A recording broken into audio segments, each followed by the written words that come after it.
Oh, look at that chat room already. Oh, snap.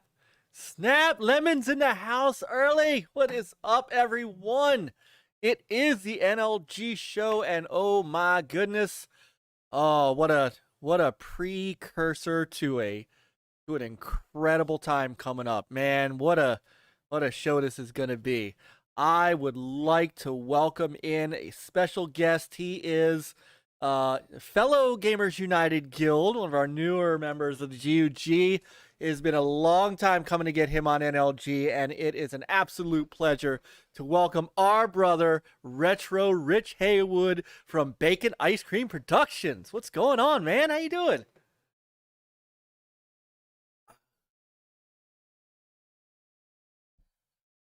Yes. It's like the pre-show to the Super Bowl, right? So now John's in the chat. Oh, you can't hear him. Hold on. He said you can't hear him. Say something. You should be able to hear you. All right. Oh, because Chris isn't here. Damn it. This happens. I should. Well, you know why? Because I didn't. See, it's Chris, and then it's I don't know why my camera shows up on there, and then it's my microphone, and then it's your camera, and it's the way that. Shoot, sorry about that. Sorry about that. Once again, it's Retro Rich Haywood from Bacon Ice Cream Productions. What's going on? Oh my goodness, this is it isn't an NLG show unless there's a technical difficulty of some sort. But I'm blaming it on Chris because he's not here yet. Chris is having dinner, and he's he's an hour behind, so this but this both of them, yeah. So anyway, Rich, it's awesome to have you on. This has been a long time coming, and like I said, this is like the pre-show to the Super Bowl.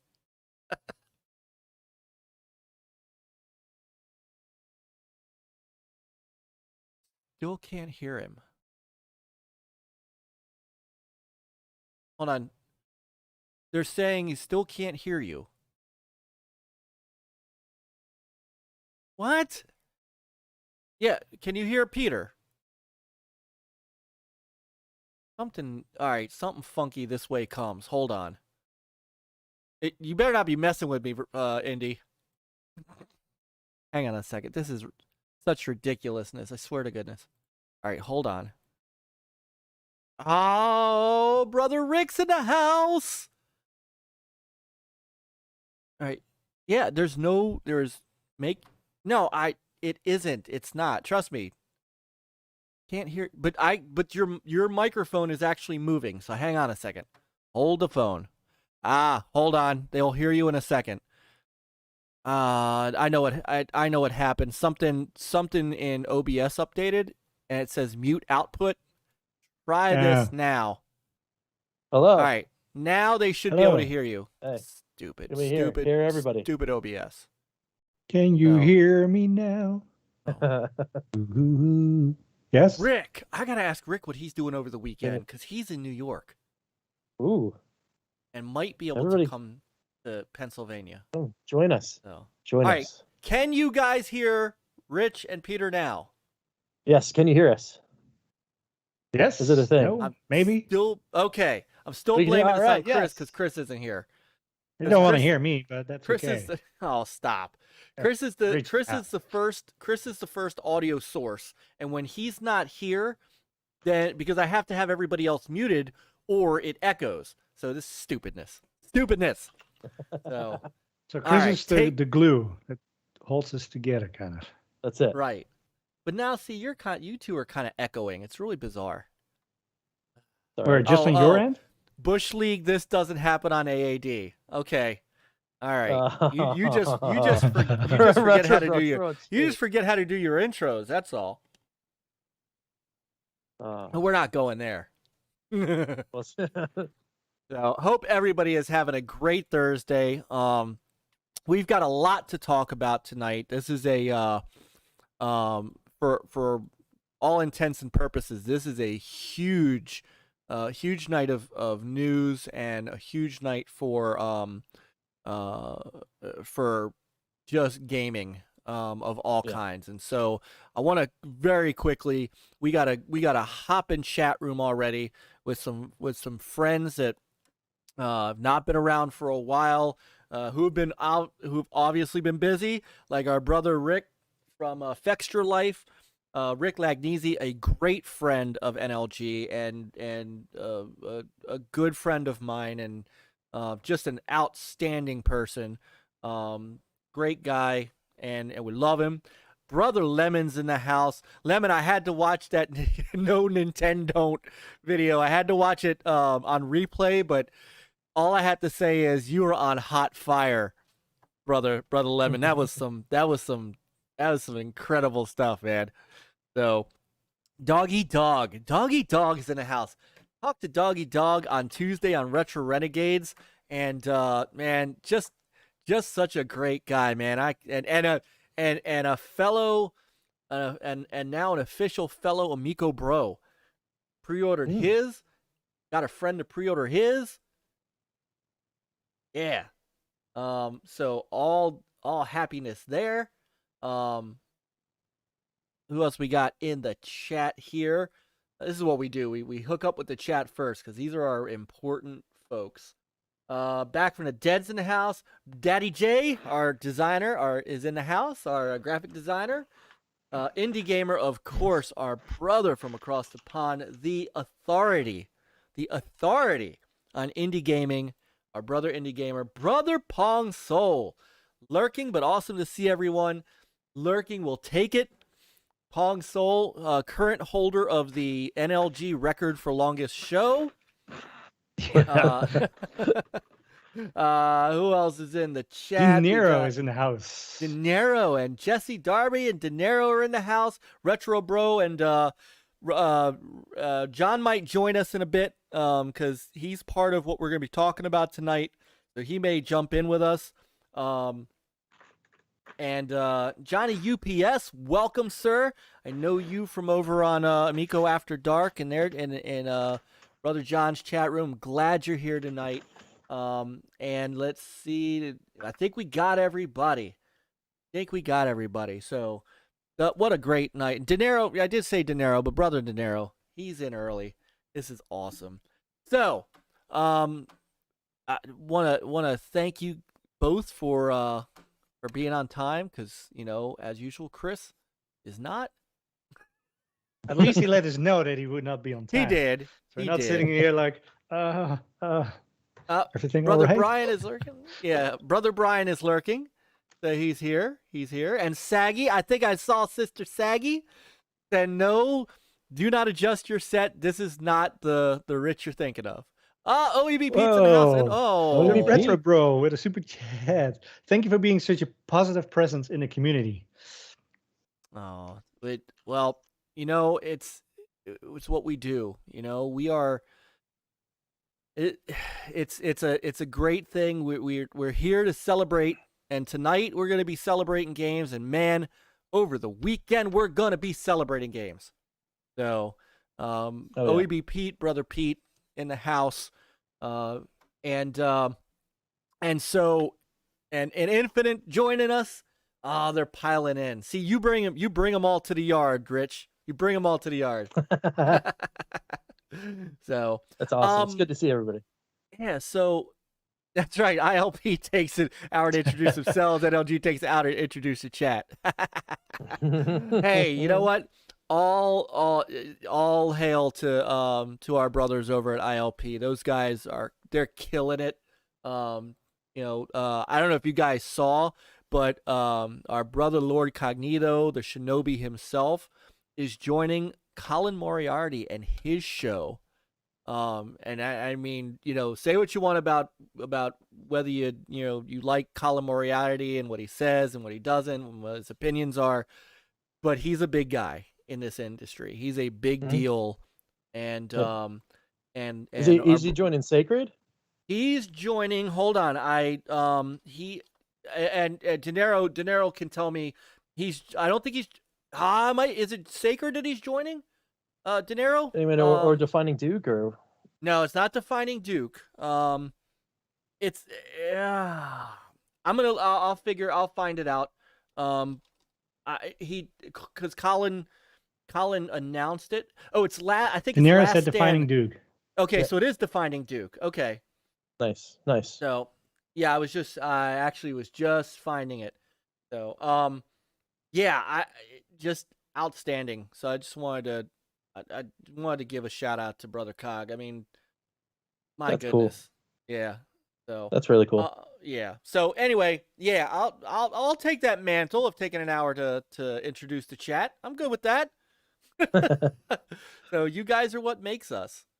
So, so Rich, before we get into the things that we are going to get into, Yeah. I want to ask you what we ask everybody. You know, there's a lot of people in the chat that only see you as part of the chat and don't know about you. Now, obviously, you know, Sure. as a member of Gamers United Guild, your link is down below in the description.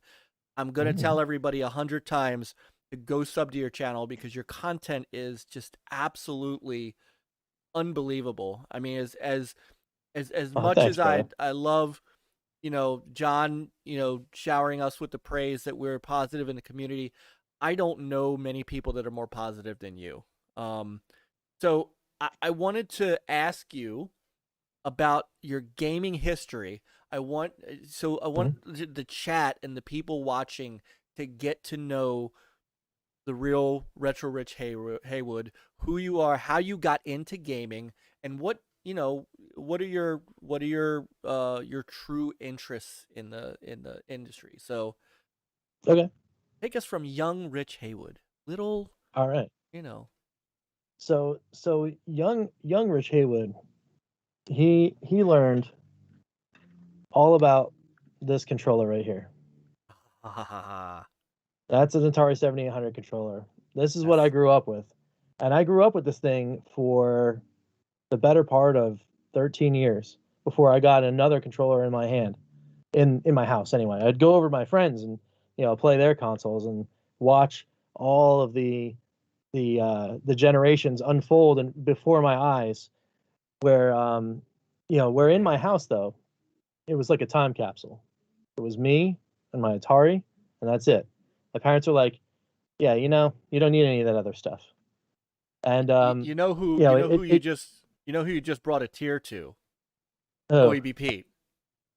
yes. Yes. Pete just said starts and ends with asteroids, right? Yeah. Yeah.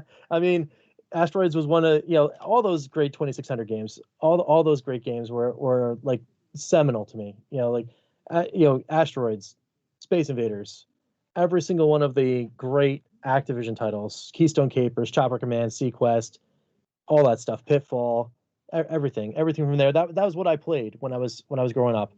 And of course, you know, I would go over to a friend's house, you know, and they'd have an NES, so I'd play whatever they had, you know. So I knew of Metroid and Zelda and Mario and all the greats from there, but I never had it at my house.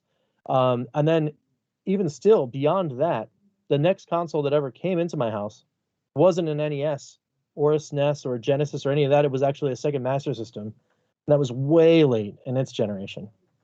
So by the time I got my Master System, you know, they were on the clearance shelves at Toys R Us, you know, all the games. So they weren't even selling the console anymore. But that was what I got into next. So my true 8-bit jump from the Atari 7800 was to the Master System. So I started collecting and playing Master System games.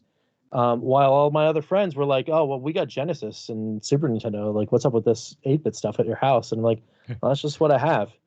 And then I got a job. And then the floodgates opened. So my first ever job was actually at a Toys R Us. And when I got the knowledge that you could take your paycheck at Toys R Us and go to the register and buy something, and then they'd cash it for you, I was like, all right, cool. Well, what kind of video games you got here? And the selection at Toys R Us was pretty good back then, so I just grab everything I can. But I found out across the street was a Funko Land. And that, my friends, was the true gateway. I went straight up for 4 solid months. Every week, I get my paycheck, I'd cash it, I'd go across the street, order a piece of pizza, and then spend the bulk of that paycheck at the FuncoLand buying a system, and then the next week a whole bunch of games and accessories, and then the next week another system, and then rinse and repeat. And I went through all of it. All of, like it was basically like getting Netflix back then and just having the fire hose just hit you. I went through everything, and I had all the greats. I played them all, and it was pretty glorious. But I always kind of stayed true to the weird roots. So I got my NES, and I got my Super Nintendo, and I got my Genesis, and I got all that stuff. And then I was like, all right, well, that's cool. But then it was like, oh, what's this 32X thing? Oh, what's this Sega CD thing? No one's talking about it. No one's playing it. And then I wound up finding out that those were just waning, right? So I got them all on clearance and like that kind of stuff. So I'd be going to an EBX or GameStop or the FuncoLand, and then I'd be grabbing up all these clearance deals. And then I find great games like Lunar and Vey and Popful Mail from Working Designs. You know, all three of those games were great Work Designs games. And then I find like Silpede and all those like shooters and stuff like that. I got all into that kind of stuff. And then I was like, wow, these are great. So then I became the guy that wound up, people come over to my house. I was like, wait, what kind of weird game you have today? And they're like, oh, check this out. And they're like, oh man, that's a great game. I was like, yeah, well, you know, too bad the console doesn't exist anymore because this went clearance. And I got the last copy over at EBX, but you can come over and play at my house. But that's how it went. You know, like he'd come over the house and just hang out with me and play. So that was pretty cool. And then of course it continued. You know, like I got friends with somebody that had you know, an N64 and a PlayStation and like that kind of stuff. And eventually I would get a PlayStation. But, you know, then, you know, the next thing that we went in on was a Dreamcast. You know, after like when we got into the big scenario where the 32-bit and, you know, like 64-bit, you know, then they stopped caring about, you know, what generation it was. You get I got the Dreamcast and a whole bunch of other games, what everyone else was playing, their other consoles. And then by the time it really hit its stride, you know, I pre-order a PS2, and then from then on, I'm on the current, you know, the current gen train after that. Went to PS3 almost day one. Got a really awesome story about that. Maybe a little later. Got a Wii day one.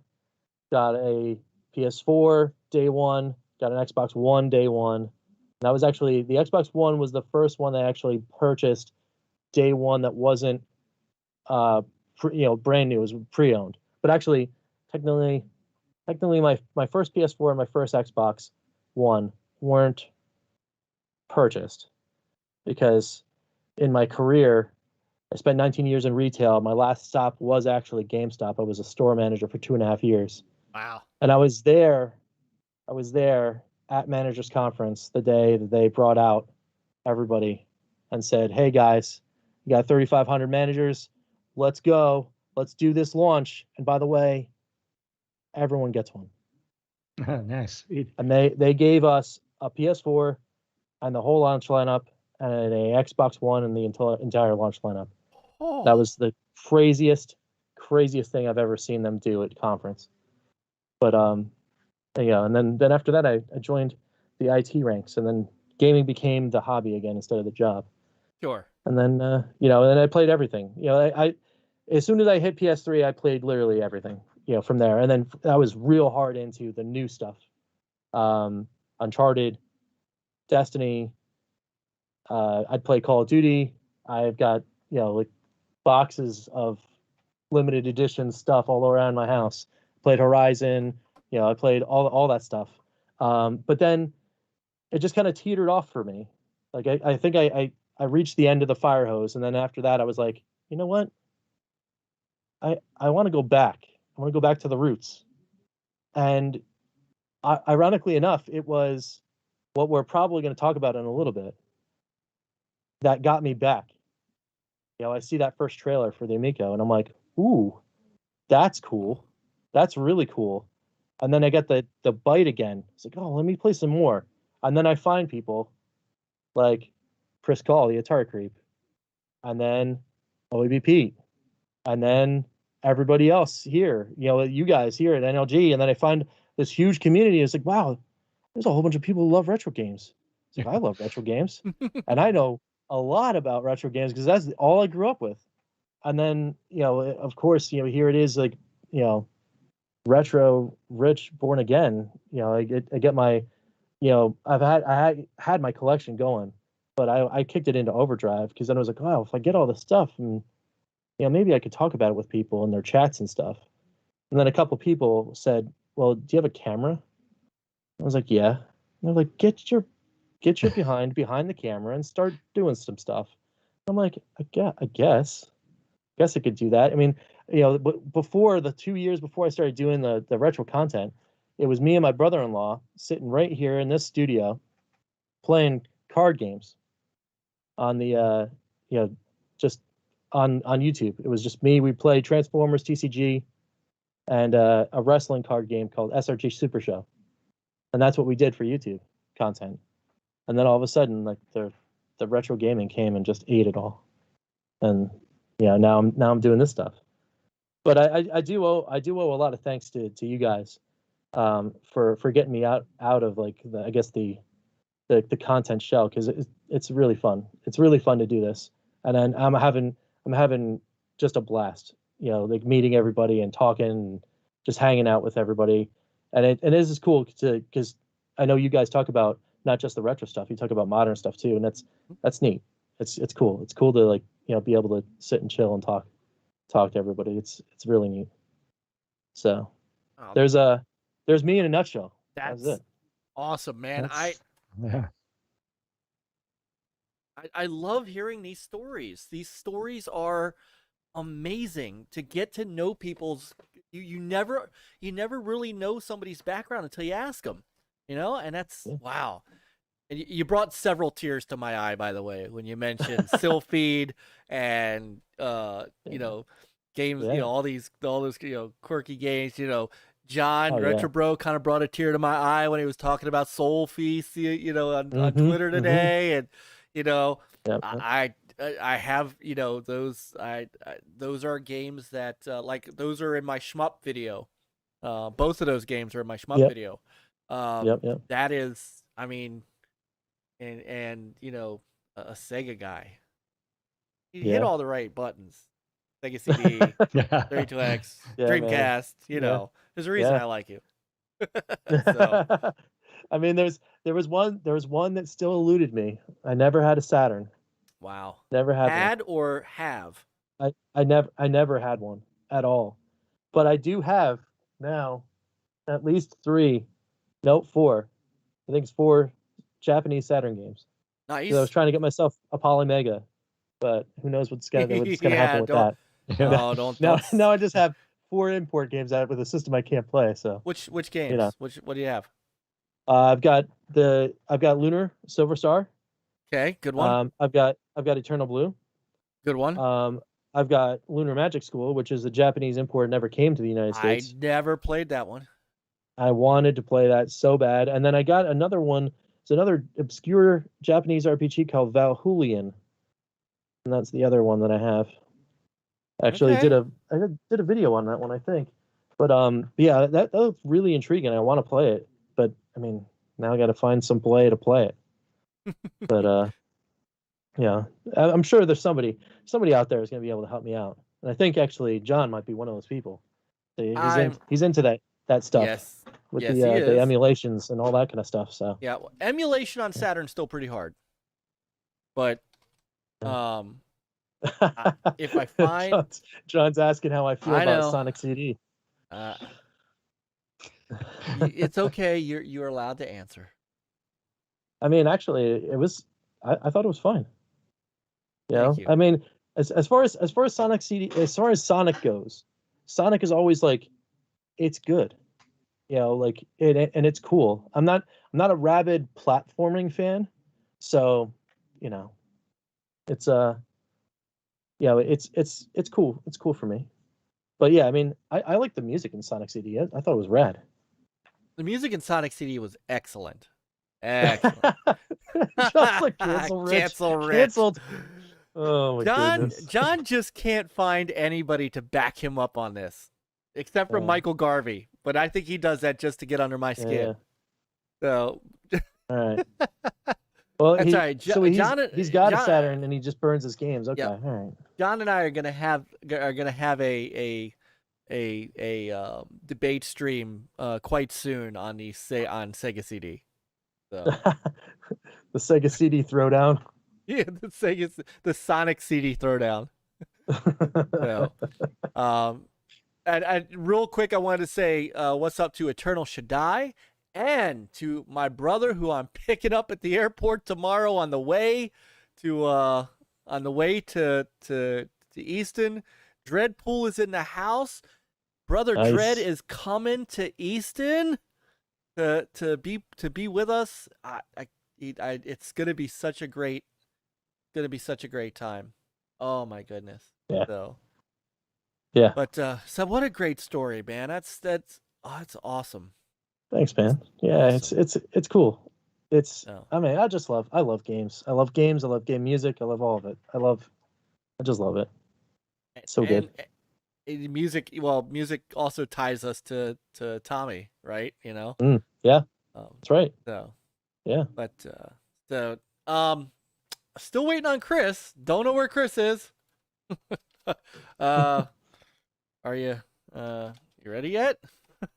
I don't see. Hold on, let me see if he's on Skype. In the meantime, Mr. Peter, Yeah. how you doing tonight, brother? Hey. Whew. Man, that's a crazy week. And my daughter's birthday is coming up tomorrow, so and a Oh. birthday party this weekend. So I'm busy. Well, happy birthday. Yeah, thanks. Oh. And still got some gaming in between work and everything else. So, but yeah, I've been playing some Dark Alliance. Without It's a me, open sourcer, huh? Without you? without me, we had such a good Yeah, time. you're on too late, man. I know. The only time I can be. Yeah. Yes, Papa Pete. Papa Pete. We played some what's that old sign called? With the two sisters, you and I. Oh, Wolfenstein Youngblood. Youngblood, yeah. I did. I know there's glitches in that game, but it's still so fun to play with you, man. Yeah. It is fun. It is. So Just there's some nuisances, but besides that. yeah, it's okay. The nuisances, I can get over the nuisances because we enjoy it so much.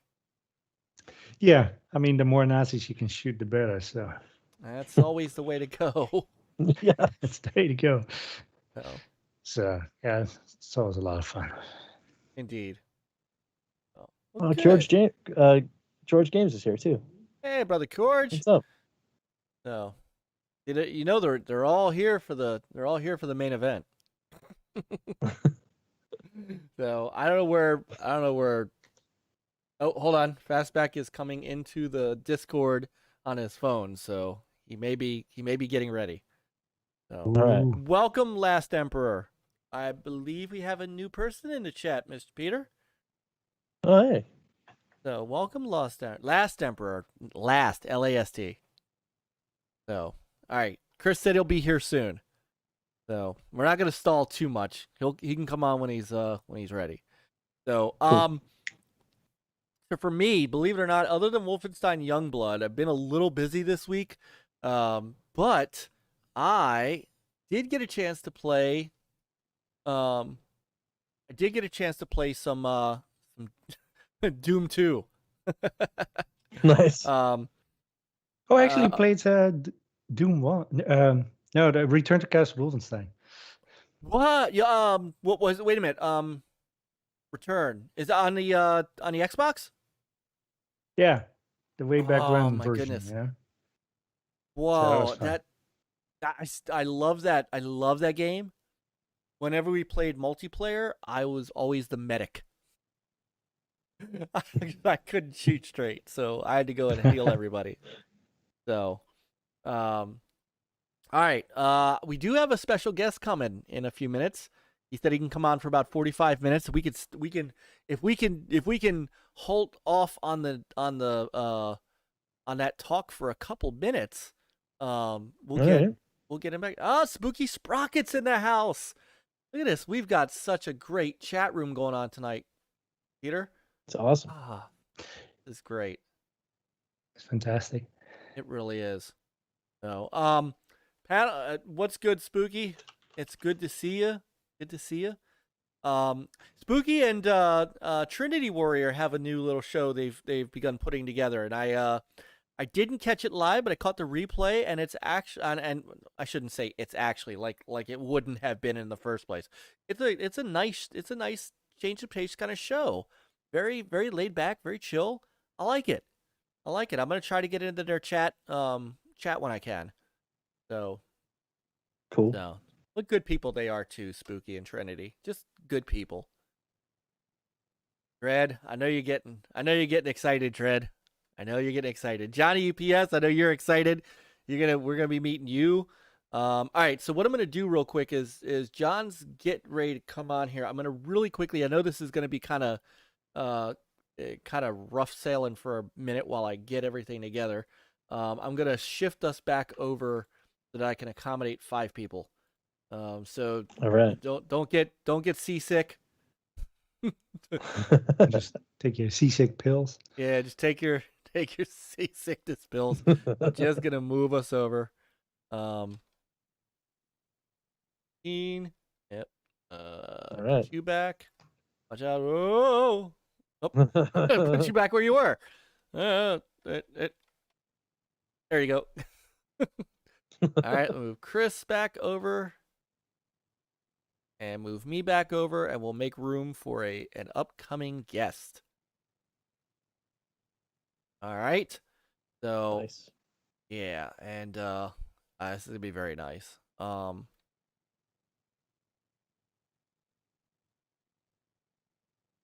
right. Well, when he's ready to pop in, I'll add him up. I'm waiting for him to come along. And Chris should be along momentarily. He said he'll be on soon. So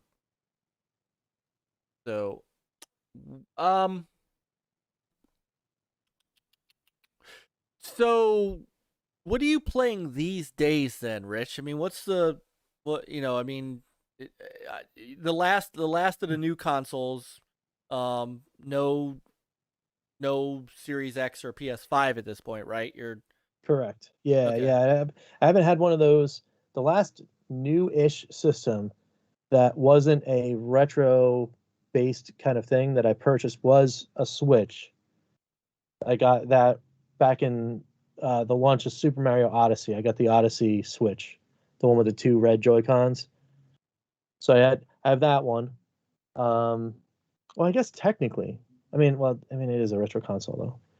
Yeah, technically, my newest console is an Atari VCS. Oh, how's so I've got that? one of those. Now, It's actually what's your take on it? I mean, we've all seen OEB Pete's hundreds of videos on it. How about you? So my take is it's interesting. It is an interesting little device, and in a way, it's a little more powerful than I thought it was going to be, and then in another way, it's not quite powerful enough, I think, to make the mark in the market that I think it's trying to make. So it's stuck between a rock and a hard place, this thing. But if you have one and you don't mind like kind of like a slew of pretty well curated indie games, I mean, the thing is, it's pretty cool. It's pretty cool. I actually just did a video today on my channel. I've been going through the entire Atari VCS store from A to Z. Purchasing as I go along any game I didn't have, and there's not many because I think there's only 32 titles I think in the entire VCS store right now. So right, I got through last week. I'm still in the A's. Air Console was last week's vid, which is it's like what I called consoleception. It's a console within a console. So you load the app, and you can play with your phone as a controller, and it's kind of quirky. It gets some bugs to work out, but it's pretty fun. But today's was Antstream Arcade, Oh. and that's pretty rad. Antstream Arcade is really, really cool. It's basically like a Netflix-ish platform Okay. where you load in, and it's a slew of mid-range titles for retro. You've got a lot of midway stuff. You got a lot of technos, and some of the stuff is very similar you find on the Evercade. Those kind of publishers, and you just hit play and it plays. There's no upfront fee. There's no I think there might be a pay model somehow, but I haven't found it yet. And the cool thing is they put challenges inside of the games sometimes. They run tournaments, and then you're supposed to get some kind of bonus or prize if you're good enough. But it seems like a really cool community, like it's kind of tucked away in this little weird ecosystem. And besides that, the other games that are on there, the actual games, of course, they're all available on Steam. But much like the Evercade, again, the curation is the key, right? Right. On the Atari VCS, there's only 30 games, so you're gonna find one because it's all that's there. But when you go to Steam, you try to hunt down this game. I mean, good luck. There's 40,000 plus titles on the Steam store. Those games go out and got buried, and here they are, and they get kind of a second moment to shine on the VCS, and I think that's kind of cool. I found Super Mash was the very first game I ever did content on the VCS, and that game is super cool. It's like this weird, quirky RPG, but what happens is you go up to this counter. It's in a game store. You take 2 cartridges and you put them in this console, and it mixes the genre on the fly. So it's a procedurally generated game system, and you can wind up playing an RPG shooter, or a shooter puzzle game, or like the mixes all these genres, and it's really neat. And when you start a game, each game that you start, it has its own title, it has its own story, it has its own aesthetic and level design. I mean, these guys, whoever put this game together, must have been working on this for years before they put this thing out. And it's a shame because I don't hear a lot about the game at all. But it's a cool one. It's definitely a cool one. So yeah, I mean, the Atari VCS, it's a quirky little thing, but I'm having fun with it. So Nice. it's worth my entrance, my price of entrance. So Which was nearly $400. Yeah, I mean, I got a deal on eBay. I'm pretty good at that game, the eBay game. Somebody was letting go of their collector's edition, and I got the collector's edition and the classic controller for well less of that $400 figure. It was almost closer to $320. So it was a pretty decent discount, and I was like, all right, let me jump in. That's not bad at all. Yeah. So yeah, and it's the upgraded model. It's got the extra 8 gigs of RAM and all that fun stuff in there. And I've got a terabyte SSD external hooked up to it, so I can do data management and that kind of stuff, because it lets you download the game internally to the console and then dump it to the SSD and then run it off of it, similar to like an Xbox or a PlayStation, that kind of thing. Okay. So that's pretty neat. And then of course, I mean, I have the Evercade. That's it's my other go-to console. Yeah, so you're heavy into the Evercade. I mean, well, obviously you're 1/3 of the Evercast with OEB Pete and Kill 9. So yep, that's it. Yes, that's right. How did you get in? I mean, did OEB Pete, is he the one who sold you on the Evercade, or how did you get pulled in on that? I mean, it was pretty much Pete. I'm gonna blame him for that. But yeah, I mean, he was all over it, and he's like, like, there's this cool, you can collect these cartridges, and then I was like, I don't know. I was like, how much is this thing? And then, you know, we were doing like, it was like DMs or whatever. And he's like, yeah, I mean, the base pack, you can get 3 games and a console for $99. And I'm like, what? As I looked into it a little more, and as soon as I looked into it, it's like, oh, you get all these 10 cartridges or whatever. Each cartridge is like $20 or less. And I'm like, yeah, okay, that's a thing I'm happening right now. And so that's a thing. And it was, and it was weird because it was right before it actually launched, and I went on Funstock, which is a UK distributor, and I pre-ordered it a week before it came out, and then I got their kind of a half of their all-in bundle. I got the premium pack and then a couple cartridges, and they gave me a little little coin thing here. Oops, wrong camera. Oh, look at that. So that's kind of neat. And then arcade token. Yeah, it is. Yes. So it was pretty neat. And then and you know, then I wound up going on Amazon and grabbing the rest of the titles. You know, Right. and then then of course, Pete was like, "Well, now you have one, so let's talk about it. Let's kick up a show, and then the rest is history." That's how he gets every you. Saturday. Yeah, That's how every he gets Saturday you. we're 42 shows as of this Saturday will happen of the Evercast, and I'm actually gonna try. I'm gonna try to get in there. While in Easton, I'm gonna whip out the phone, and I'm gonna try to get on the Evercast and say hi. Nice. Just so I can show face, show support for my buddy Pete, and that'd be pretty cool. I have no idea what we're supposed to talk about though.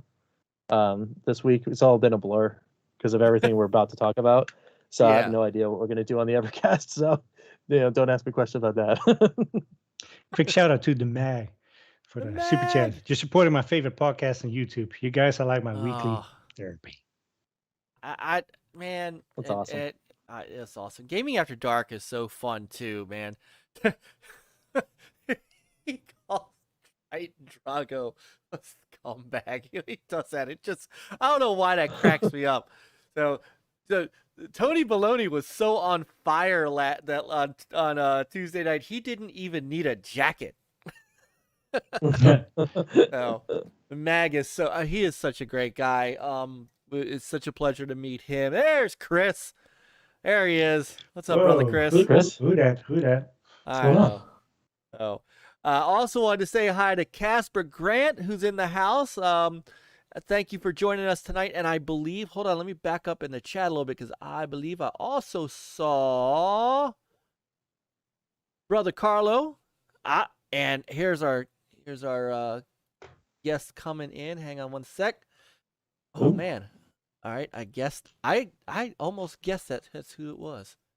All right, hold on. An important guy that's gonna help us talk about. You're just in time, Chris. We were stalling. This is what we do for you, Chris. We stall. Of course, we can't hear you now because you're muted. Yes. First topic.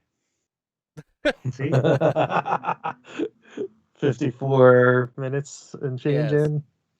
Yeah, 50. Well, that's what we do. Brother Mav is in the house. Brother Mav. Our friends from Fun Pop and Xbox Ultimate. All right, here he comes. There he is. Hang on. Yes. There we go. Hold on. Quick shout out to Cyrus Martin. Cyrus. For gas money. For gas money. Now we'll be able to go somewhere. That's cool, Cyrus. Well, because I'm picking him up for the airport tomorrow. I'm picking him. So, all right. So, hold on. Want to welcome in very, very, very awesome special guest. He is, to me, he's the man of the hour here, too. He is the Retro Bro. What is up, man? What's up, man? Thanks for finally having me on it. I had to put this whole AmicoFest together just to come on your damn channel finally.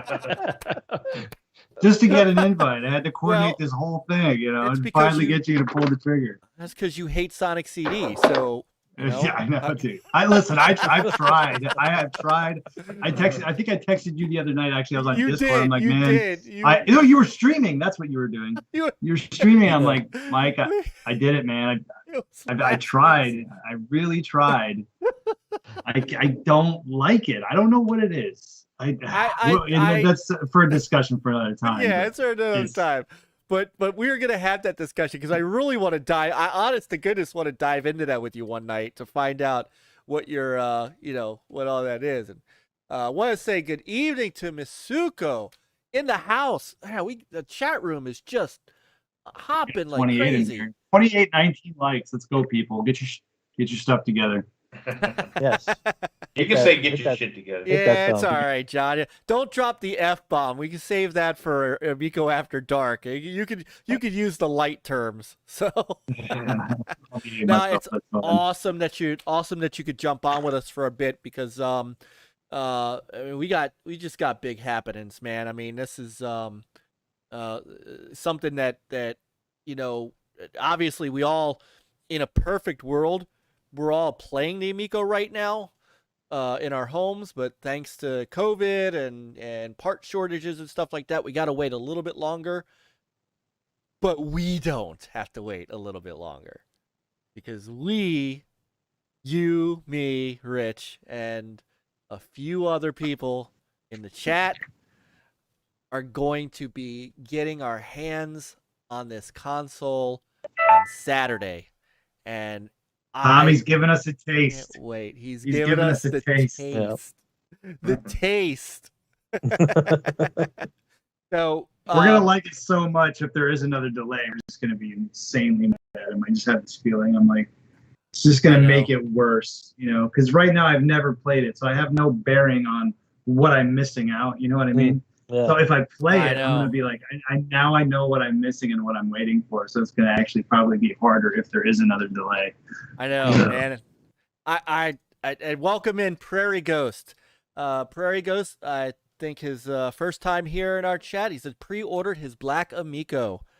So Nice. that Black. is awesome. Welcome, Nice. welcome to our I got to our one chat of those room. too. You are an excellent company. We have one of the finest chat rooms out here. So I know you don't like to take the center stage on this, John, but I mean the bottom line here is that what we're doing is on Saturday from 10 to 2, Tommy Tallarico and company and the Amico are gonna be up in Easton, Pennsylvania at the Crayola Experience. The Crayola Experience is a large, they call it kind of like a hybrid. Have you ever been in it, John? Just to meet with their marketing director. What? I was not in it before that, but I know all about it. I mean, there's radio advertisements literally constantly in my area. But no, that's the first. This will actually be the first time I spend more than 20 minutes in there. So, because I went over there a few weeks ago to sort of like scout the space they're giving us and kind of see where we're going to be and just, get an idea how we could set things up. But no, I've never been to it. But, one of the reasons why I wanted to go with that is because we started talking about doing this months ago. And, that place came to mind because, you think of the target demographic. Tommy tells us all the time, millennials with young kids. Well, that's literally, and you guys will see it. Whoever, for those of you who have not been there, this is like the target market to go to. I mean, these are kids age 3 to 9. Young parents. I think we're going to get a good read on how that market handles this system on Saturday. So I'm really excited for that. Yeah, and you really forefronted putting this together. I mean, you honest to goodness did. You went out there, you checked it out. You've been talking to their, you've been liaisoning between Tommy and them and getting them involved. I mean, this doesn't happen without you, and I think everybody there's a lot of us that are gonna. The reason that we're kind of calling it AmicoFest is because a lot of us are going to descend upon Crayola on Saturday. Cyrus is coming, and like Cyrus and Dreadpool, I'm on my way to Easton. I'm stopping at Philadelphia International, pick them up to bring them up to Crayola. I mean, there are people coming from all over the country, literally all over the country, from here, Florida. Chuck's in, where's Chuck? He is in Ohio, I want to say. Ohio. Yeah. Nick's coming in from Colorado. People coming down from New York and Massachusetts. Rich is coming in from Jersey, right? That's right. I'm coming up from Maryland. It's this became for us too, for us guys that are really interested in getting our hands on the console as retro gamers and as well parents with kids. I mean, we all have kids that are in that age range. So, I want to get my hands on the console, but I'm bringing up, Seth, who does our Video Game Monthly box stuff with me. I'm bringing him up because I want him to see it. My wife and my 6-year-old are coming up as well because they want to see it too. And of course Crayola, but they want to see it. So we're gonna, it was a perfect storm of getting the right people to see the Amico and for us to finally meet up after all this time of the Amico After Darks and Amico All Access with Brother Pete, and all of the shows that we do and all the podcasts and the video content and all this stuff. It's finally time for us to get together and be able to shake each other's hands, and we can actually do that now because we can actually touch flesh. So don't take that the wrong way, guys. We can actually, and I think that's a good thing. It's a good thing this isn't Amico After Dark. You would have just side railed the entire show. So, and Last Emperor, we're gonna get to some PlayStation news later. It is in there because we did see State of Play, so we'll talk about that in a bit. As long as I could get John on for a bit, this was what we wanted to start with. There we go. See, Johnny says gross. Indie Gamer touch flesh is Mike's after show. There we go. That's what he does when the stream ends. Yeah. Stop it. You're gonna make me out to be somebody I am. Anyway, I'm sorry. So anyway. I know that so the idea is that on Saturday morning from 10 to 2 we're going to try to do a live stream. So you see it up on the screen here. I'm crossing my fingers that we're going to have we're going to have enough Wi-Fi bandwidth that we could do a live stream so that a lot of you folks that can't make it but want to see the event and want to get some feedback from us, and maybe we get some feedback from some folks that come and see it, and we can kind of make a cool thing out of it. So I'm crossing my fingers that we're able to do that. And Prairie Ghost, I used to be a hardcore gamer, but I don't have the time or the interest in playing 30+ hour games anymore. I just want quick, fun gameplay. That's why he pre-ordered an Amico. I mean, I've got a PlayStation 5. I've got an Xbox Series X. I've got I've got a ton of games. I've got all my retro stuff, but I want that too. I want that drop-in experience. I want that, and that's what we're looking for. So, so thank you, John. I mean, seriously, thank you for putting the front work in on this, because without you, this doesn't happen. And well, I gotta, and I appreciate that. As much work as I've done, hats off to Retro Advisory Board as well. I think he's put in place for a lot of things to get a lot of people to the event, because as I'm focused trying to just get things coordinated, it's like thank God I didn't have to worry about inviting this person or that person or this group or that group. So he's kind of put the legwork in as far as just getting influencers out here. I know Tommy's invited a bunch of people. You guys all have invited people that were close. So, thanks for doing that. And Rich, he's going to be helping us with a few things on Saturday that he came through on. So everybody had their part to play. I'm glad we were able to take some pressure off of Intellivision for this because, I can't imagine the stuff they're trying to go through right now with just getting the console out. So, yeah, it was a group effort, man. But, I'm excited. I can't wait. It's something we've talked about, It was funny because, for a living, I run my own company and we set up a lot of, similar events, but it's in the fitness business. And so I'm used to sort of doing these types of things. So it really wasn't anything, because when I told you, Myke, I'm like, yeah, I'm going to call these places. I was like, oh yeah, dude, Crayola's in, they're down. And he's like, wait, what? You were like surprised, so it was fun. It was a lot of fun. But the real fun's going to be this weekend. I can't wait to play this thing. I can't wait to see other people play it. Hopefully this generates a lot of buzz within that market that Tommy's sort of been talking to that hasn't really, he always says that the market we're going for doesn't really exist yet. So hopefully this maybe will start generate some buzz around that demographic. So we'll see. I can't wait.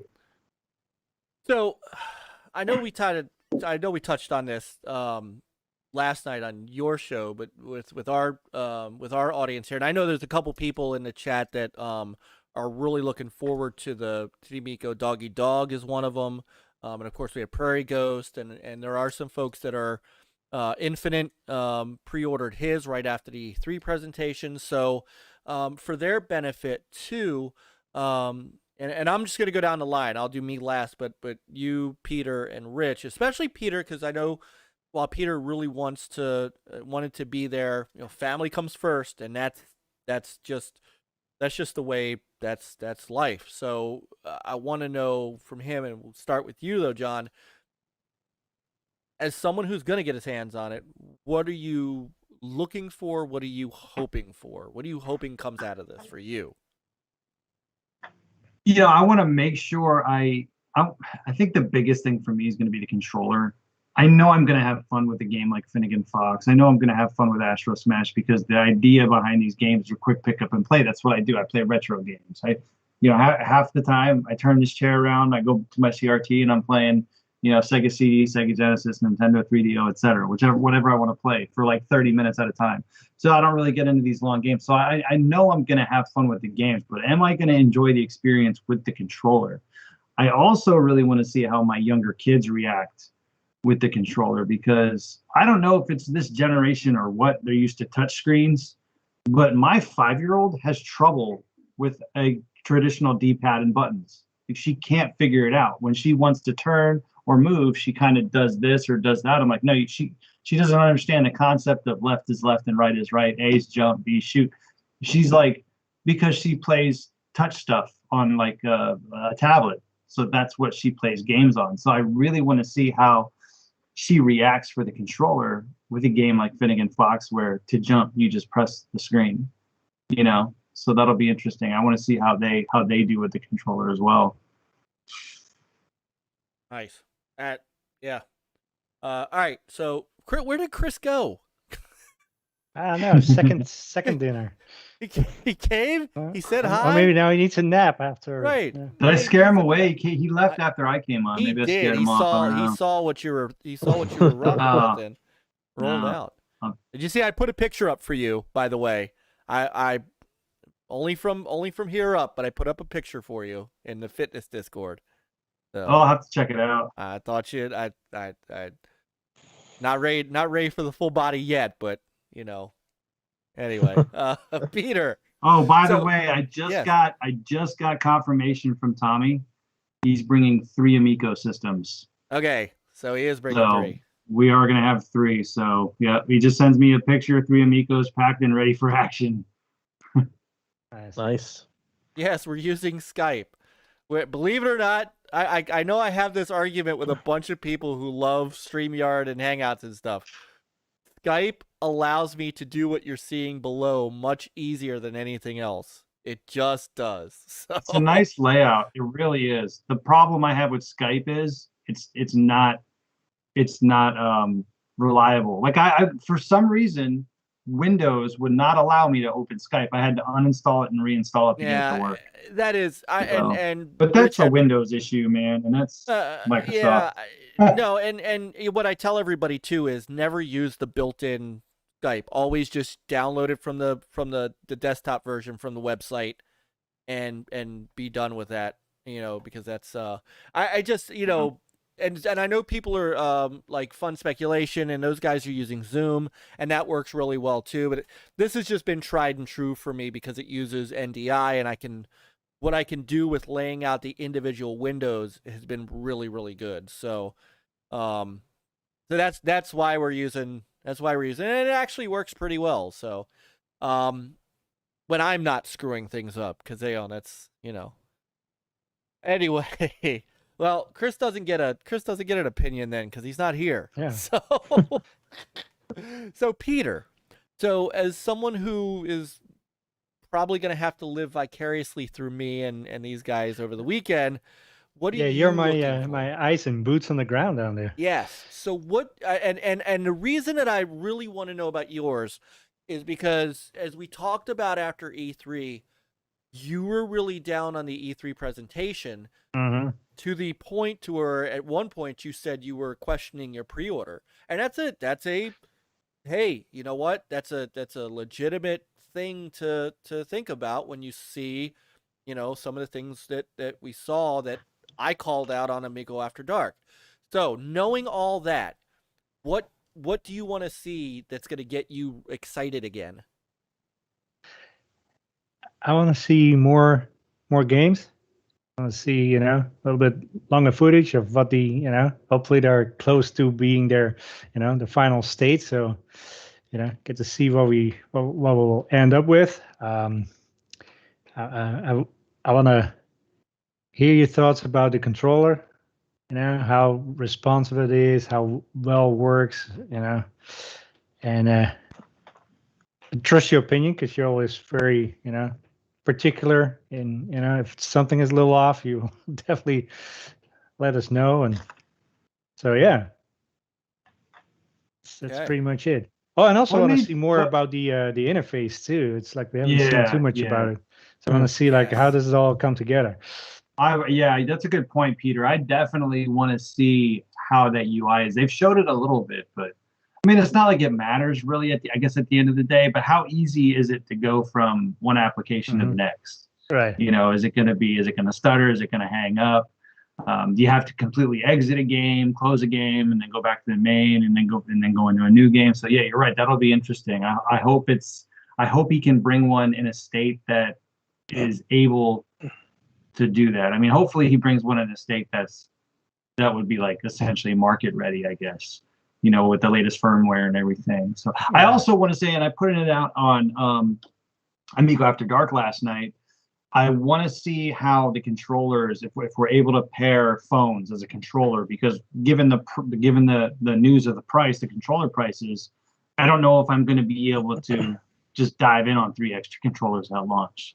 Right. So I want to see, can I use my phone? How is that experience to maybe, okay, I get the console, I get some games, and then I use my phones for a bit, and then maybe a couple months down the road, then I budget for the extra controllers. So that'll be really interesting. I definitely want to try that out. I definitely want to try that controller at the phone. But I'm glad you get 2 controllers already out, out of the box. It comes with 2, especially since it's being touted as multiplayer couch co-op stuff. So, it's. If you only get one, that will be kind of a bummer. Hey. Yeah.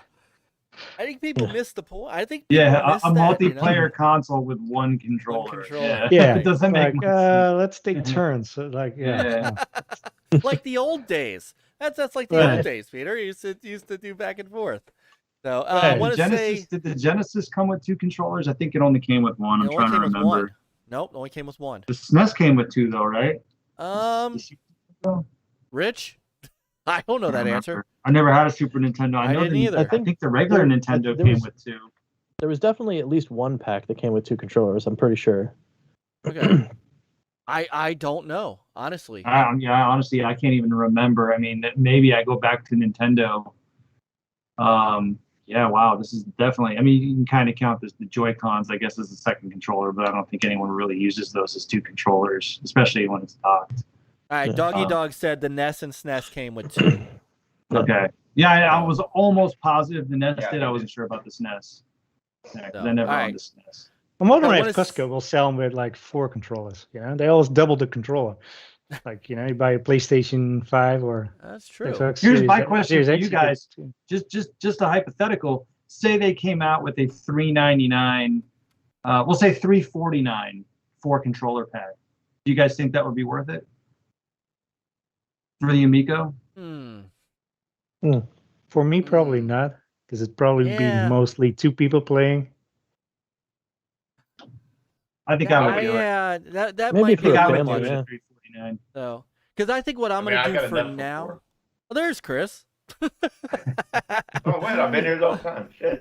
Yeah, because I think what I'm gonna do at least to start is, if anything, it's just gonna be my 2 younger kids and me, and so I'll probably use the phone app for a while, and I'll probably get a 3rd controller at some point, but that's so yeah, I don't know though. I don't know.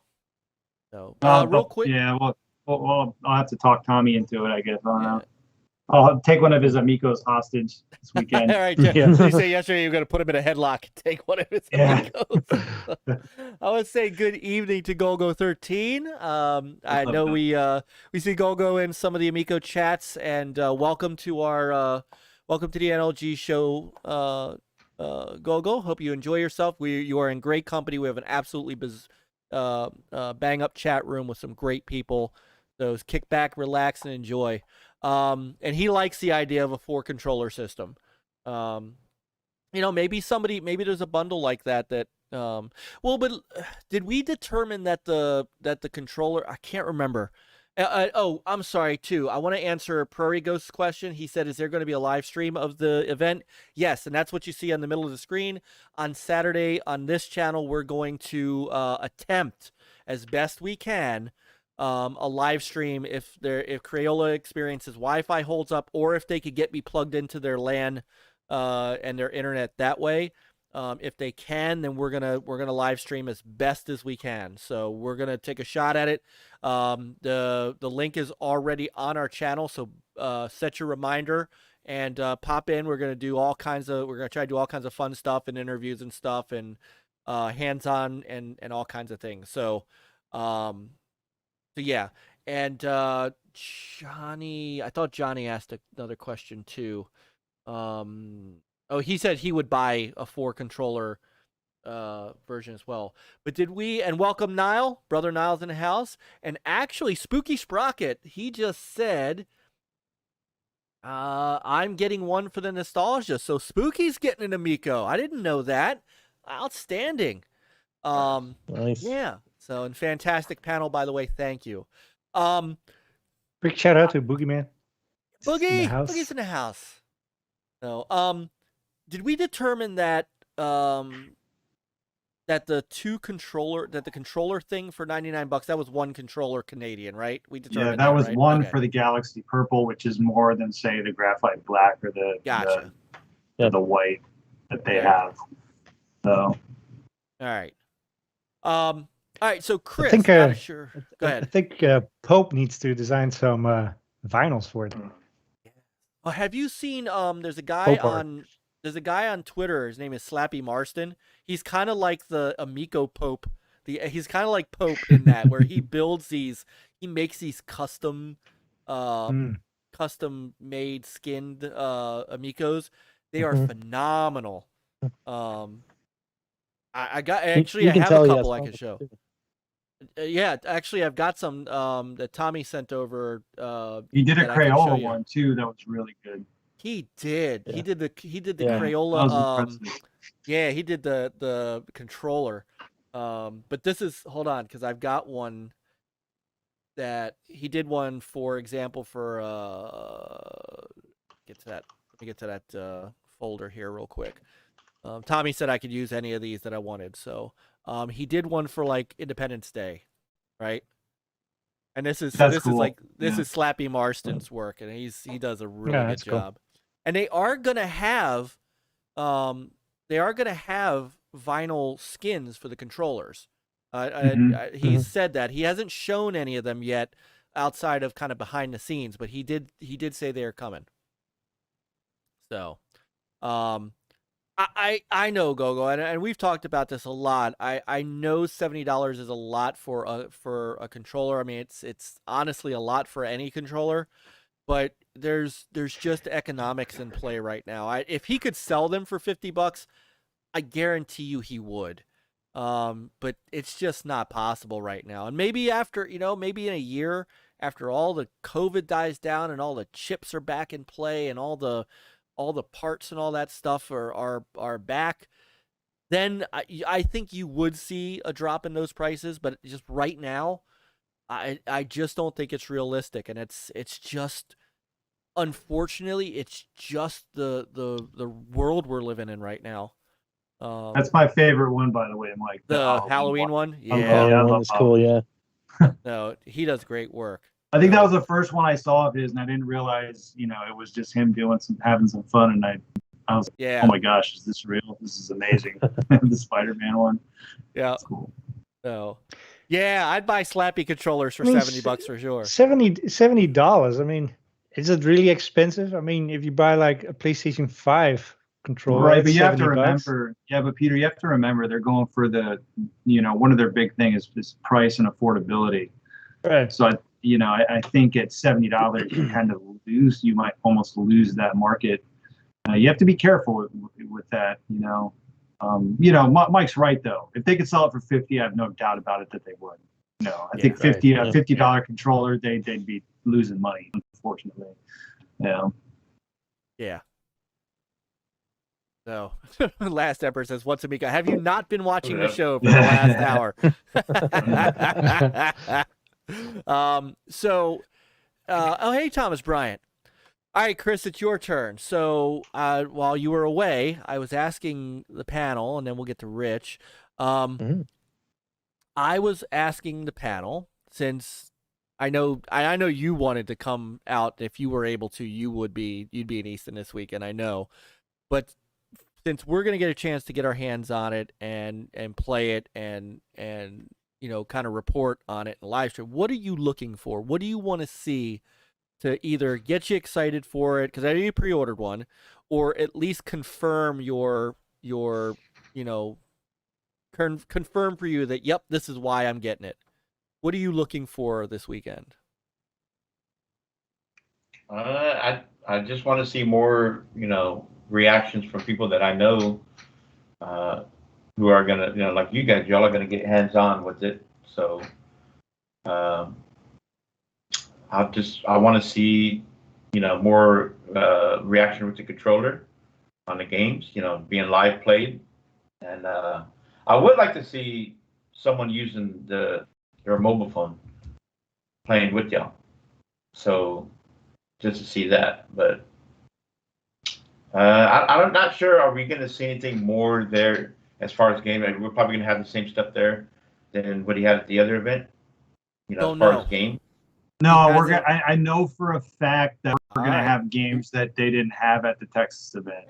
Ooh, as far as what we'll be able to show, that's of course is up to Tommy. So I don't know what we will be able to show, but I know there's definitely going to be more games than there was in Texas. I know that for a fact. And that right there, I'm good. I'd like to see more games that we haven't seen played live, especially from you guys' perspective. And I'm already sold. The games that I've already seen, I love what I've seen so far. And it's going to be in my living room with my family, and we're all going to play together. Have regular nights on it. But I do want to see more sports games, so I want to see, I know we got the baseball and we have the soccer. Have we seen anything hockey wise? No. No, but we but- know it's coming. Yeah. And I think there was mentioned about 10-yard fight maybe somewhere down the road, maybe that coming back up. But yeah, I mean, I just want to see some fun sports games at some point. I need to have a track and field. Mm. You know, Ooh. I remember That would be playing on nice. the Commodore Yeah. 64 and joysticks were getting destroyed and Uh-huh. blisters in the palms of your hands. Those were good times. I don't know about y'all, but I know on the NES, we used to use a pencil for the track and field. Did y'all, Rich or? No. By the way, Retro, did y'all? I'm showing Astro Smash again for Doggy Dog because the first time I showed this and he said, "Are you kidding what me? sold him, They're- right? Astro Smash?" Yeah, this I know we're gonna get this. This is a given that we're gonna get this game. And I think this is- Astro Smash is done at this point too. I believe it is. I believe it is. It is done and ready. He was finishing up. I think he was finishing up music a couple months ago, and he's done. Now the other cool thing Um, remember about our I- controllers and how all everything's right, so Rich, set up is, You're you gonna know, be if there. I wanna You're play getting like your the hands old on it. game, see how I What switch are here? Now I you can play, looking for? you know, kinda upright, So vertical there's like one this, thing or maybe you're above lefty, all else you know, that I'm you looking use your for, left thumb, or and you it's a might smile on use my your son's left thumb face. like the old school NES or Super That's it. Nintendo or Genesis You know, like days, I where, you know, I the feel thumb that is I'm on this way, blessed to be able to have that over it the experience, other to be able to way. play. I'm super excited about it. I want to get the controller in my hands. I want to play this thing for me. you know, switch it. But And this again, this these really things all haven't comes been down optimized yet. Oh, to- watch this guy come down. to my son. It really is because he's psyched about it. So in the And original Astro this, Smash, you know, boom, if getting those to things experience, landed, they'd kinda you know, destroy the your- excitement for Okay, so John's someone got that, like, mobile you know, is controls just right now, basically too. entering the video game space. And I've got a lot of them around, So there you right? go. So now we're And three players. he hasn't And the been game really exposed to a recognizes lot that of the he's stuff an that's extra in player it's in the now, house. third player. Outside of the So he'll Legends start arcade to, cabinet behind me, send you we play all sorts of racing games all over the place. But he genuinely got interested. I showed him the 1010 trailer, the gameplay trailer, a couple months back, and said, "Hey, you know what? It's an experiment. Here, what do you want to see? Like, are you excited about any of these?" And watching his eyes light up when he saw things like Astro Smash and Evel Knievel, and basically any of those things that had vehicles, battle tanks, you know, all that stuff, and just he was, yeah, I want to play that, I want to play that, I want to play that, and then, you know, like games that surprised me too, like he saw Night Stalker, and he's like, that looks cool, and I'm like, all right. I mean, it doesn't have a vehicle in it, so I'm confused as to why you're excited. But all right, awesome. Let's do this, right? But so any of these games that, you know, that are going to be available to play on Saturday, you know, he's gonna. I honestly believe he's gonna get the controller in his hands. He's gonna go nuts. He's gonna go. He's gonna love it, and you know that's gonna be the thing for me that really kind of puts it over the top for me, because if he's excited, you know, I know that I can get the rest of the family in too. You know, like his excitement is going to get my wife into games again. You know, it's going to get my mother-in-law into playing games because they're going to want to play with him. And I think that's really important to me, that, you know, like hopefully that'll be what's going to happen. But for me, you know, I want to play Cloudy Mountain. If it's there, I want to play it. You know, I want to play Astro Smash. I want to play Evel Knievel as well, because I've been in a you know, in a place where I've been fortunate enough also to have it on my phone. I play the Evel Knievel iOS game, and I played straight through that thing. You know, I've got gold on every level, on every sub level. You know, that game's awesome. I just can't wait to see it on a big screen. That's gonna be really cool. But yeah, it's really cool, and I just can't wait. You know, I think it's just gonna be awesome. But How old's your son, Rich? he's 5. Oh, just nice. turned 5 Yeah, in he's May. the same age as my youngest daughter, so that's same thing for me. I want to see how she reacts with it. She bugs me because I talk about it. Obviously, you know, when are we gonna play the Amico? I'm like, Yeah. relax. You gotta find out. Yep. So- I actually haven't told Douglas we're going yet. Oh, right on. Oh, So that's it's gonna right. be morning of. That's It's a gonna be morning surprise. up. I'm gonna put him in the car, and he's like, "We're gonna go to a really cool place, and you're gonna be able And to you know do what's going to something." happen? He's going to say, Disney? Yeah. No, son, crayons. Yeah. Well, hey, listen, We're Mike, gonna I gotta go. go. Okay. I gotta go. You know, hey, listen, thanks. I tune in every week as much as I can. I know you know, do. if it's the first hour or the 7th hour of the show, I always enjoy what you guys have to say. You rock. John, where can everybody find you? You just type in the Retro Bro on YouTube. I'm there. We do Amico After Dark every Wednesdays. I do plan on doing a special stream tomorrow night. So if you guys are following the whole weekend thing and Crayola thing, just make sure you're over on that channel. Check it out. We're gonna have a lot of fun. I can't wait to meet everybody here. I can't wait to get more footage. You know, Peter, I actually wrote down what you said, so I'll try and get some of that on there. And yeah, it's gonna be a blast. Everyone in the chat, there's gonna be a lot of people that I'm gonna meet for the first time as well. So I can't wait. It's gonna be a lot of fun. And thanks for having me on, Mike. That's great. Absolutely. Awesome. Absolutely. John, appreciate you, brother. See you, man. See you this weekend, brother. Yes.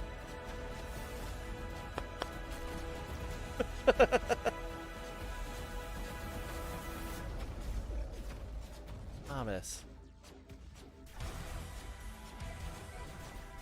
Oh, thank you, Thomas and Boogie. And you know what? I look. This is all I'm gonna say. That's all I'm gonna say about it.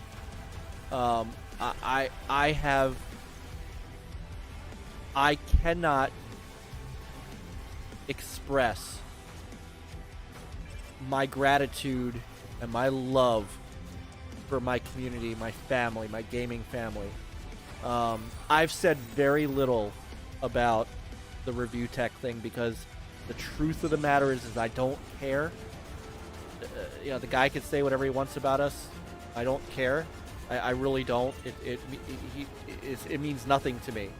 Nothing that can affect my real life. Right? People, my friends, my gaming brothers and sisters have been angry for me and for us, because really it wasn't just me, it was us. We were all on the screen. And when I was on Retro Renegades on Tuesday, I didn't even bring it up. Brother Crispy Bomb said, "So Mike, how about that?" And he launched into a thing. If Mav is still in the chat, Brother Mav from Fun Speculation, Xbox Ultimate Fun Pop. That man went into that chat room that night to take up for us. Then I went on to a stream later on that he was on. Caitlin, sister Caitlin was playing Halo for the first time. And all I did was go in and say thank you, because I really appreciated him having our back. And Mav launched into a thing, and the outpouring of support for us has been so insane, and we are surrounded by incredible people. And you're right, Gogo. Best not to feed your trolls. And as you notice, they ain't here. We have a zero tolerance policy for it. You know, we have. I will always maintain that we have one of the finest chat rooms on the internet, week in and week out, and just some incredible people. And the insulation that we got after that happened, for someone like I said, I was like, whatever, you know, please, you know, what. We had one person, I think, come and make a shitty comment on one of our random videos, and I deleted it, blocked the guy, and that was that.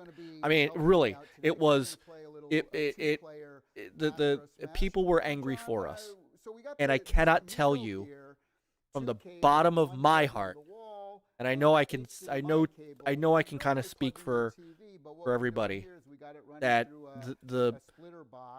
it means so much to us, and it's why we sit here on Thursday nights and hang out with you guys in the chats. Why we spend the first hour and a half just talking to you guys. because that's what it's all about. Spooky said, "I'll always have you guys' backs." You know, Brother Myke, brother, the pod is always metal. You know, SuPRCooPR's in the house, and Panda Sub, brother Panda, is to find a chat room when Panda Sub 2000 arrives. Okay, not really, but I can dream. No, sir, you make it good. And brother Coop, God damn it, I miss you, Coop. I miss having you in chat. Miss having you on in parties. Miss gaming with you, brother. I still got my PSVR hooked up. Stores. This is new. You can buy maps. You can see there. And you can also buy hearts. The maps. Wilby's in the house. It's because HTK is holding you all hostage. What is up, brother Wilby? So, so anyway, enough about the nonsense. So, bro, what are these games? So these are all right. So last, if you actually don't know what the Intellivision Amico is, and it may not be for you, it's okay. So in this era of Xbox, PlayStation, Switch, and all, and you know, as somebody said in the chat, 30-hour games and stuff like that, the Amico was built a little differently. The original Intellivision came out in 1980, and it had a kind of a unique controller. Had a kind of a handheld controller with a disc and buttons and stuff like that, and it was around for, how long was it around for? It was around for a good 5 years, right? Stayed around for a bit. Had a plethora of good games, and about 2 years ago, I think. So Intellivision had always had like Intellivision Lives on consoles and the Flashback and all that stuff. Doesn't have an OLED screen. Actually, on the controller it has an LED screen. Believe it or not.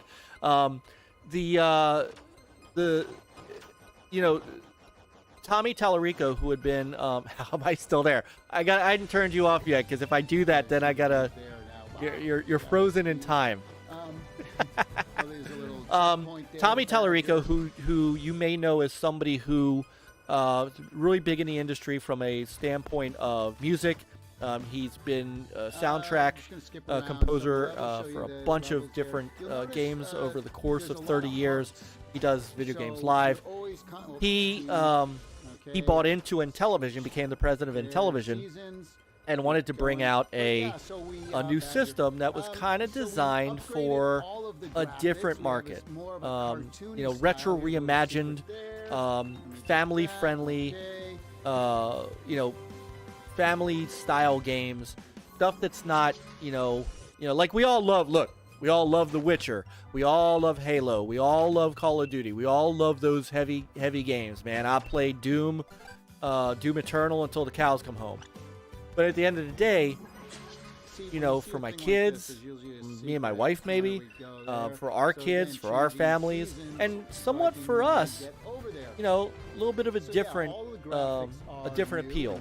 So the Amico is a little bit of a smaller system. It's got a different style controller than what you're used to, and the games are going to be, you know, not 30-hour big fetch quest games. They're going to be between, you know, $3 and $10 a piece. There is an Earthworm Jim coming out next year. They're targeting next year. So the original Earthworm Jim team is putting together a new Earthworm Jim. Ed Annunziata, who was the developer and creator of Echo the Dolphin, is creating a new game called Dolphin Quest. So Echo is coming back. But what you're looking at here are, you know, I'll give you another one while we're talking. I'll give you a look at Breakout. Just a different type of system. Something that for many of us is going to complement our Xboxes and our PlayStations. Go ahead, Rich, you were just going to say something. Look at that. Those are like little snozberries. Start streaming, start virtual camera. All right, we should be back. Hey everybody, I wanted to give you a quick God damn it. peek at Finnegan OBS Fox. does this when you move from video to video sometimes. I don't know why. This is a work in progress. So, We still have to be some fair, I think the textures we're working calculator app out, is only. animation They're arguing about the sound. calculator But I app. wanted to show you what we're There's no up to. calculator app, Wilmy. Finnegan Fox here. Check So, it out. We're gonna, boop, zoom in there. So get a lot of stuff. we won't spend too much more time on this because I do want to get to other stuff. But I wanted to just in case, you know, so you know, last Emperor. This is what the Amico is. And Big Daddy Game Studio. Oh my God, it's been a minute since we've seen you, brother. How are you? And welcome, Digital Whacker. Welcome, welcome. Here, let me get to here. We'll get to some breakout footage. Yeah, it's just something different. And you know, if it's not, it may not be for you. It may, you know, it's built on multiplayer but couch co-op. It's, you know, oh yeah. Timmy's going camping for the weekend. Timmy, have a great time camping, brother. So, it was great meeting you on Retro Renegades, too. So, I just wanted to let you know that. And definitely respect to you as well. And have a great weekend. But yeah, so this is, you know, this is what the game is all about. I'll get to a little multiplayer here. So, this is kind of what the... that's still single player. Did they put multiplayer? Yeah, here we go. Little multiplayer action here. You know, again, just something different, right? Something different.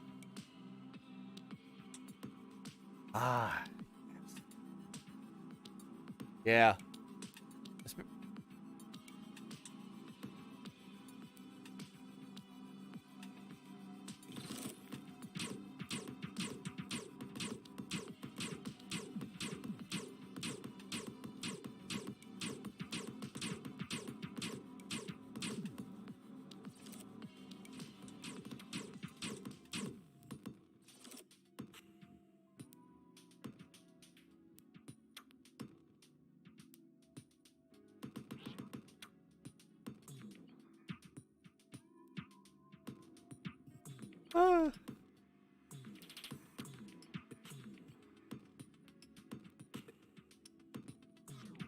Yeah.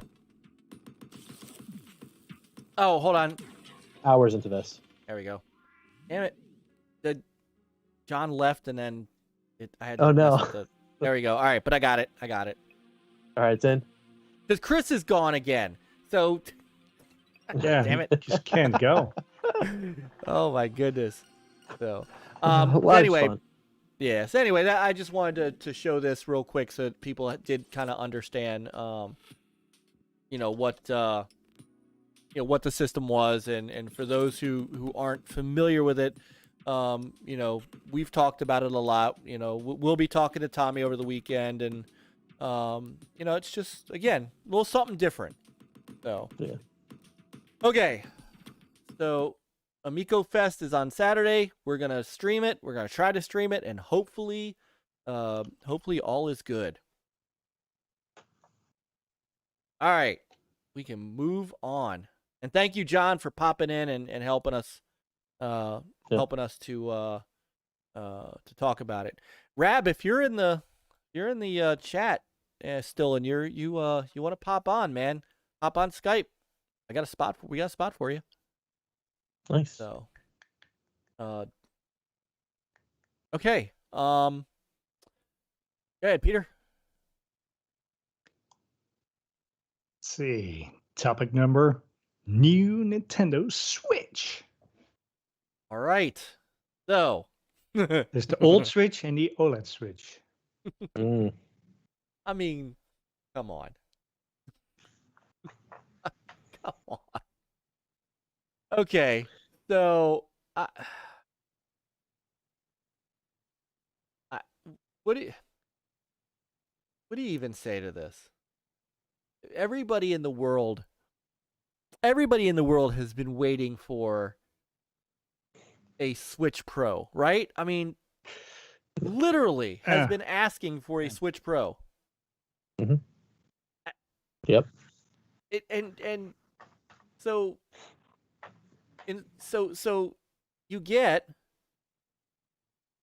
a Switch. I don't even know what to call it. Is this called the Switch OLED? Is that, what are they even calling it? Or are they just calling it the Switch? No, I think it is. The official name is the Nintendo Switch OLED. Why not? You know, That's how I make fun of old and OLED. Yeah. yeah, Why they're just It's the Eve. they're for just en- trying en- they're it's the just trying out enhancement. a reverse. They're just trying out a reverse Sony. Because Vita started out with the OLED, and they're like, nah, let's not do the OLED anymore. The Yeah. next model. Nintendo's like, wait, but what if OLED? Like, all right. Maybe they got some surplus, you know.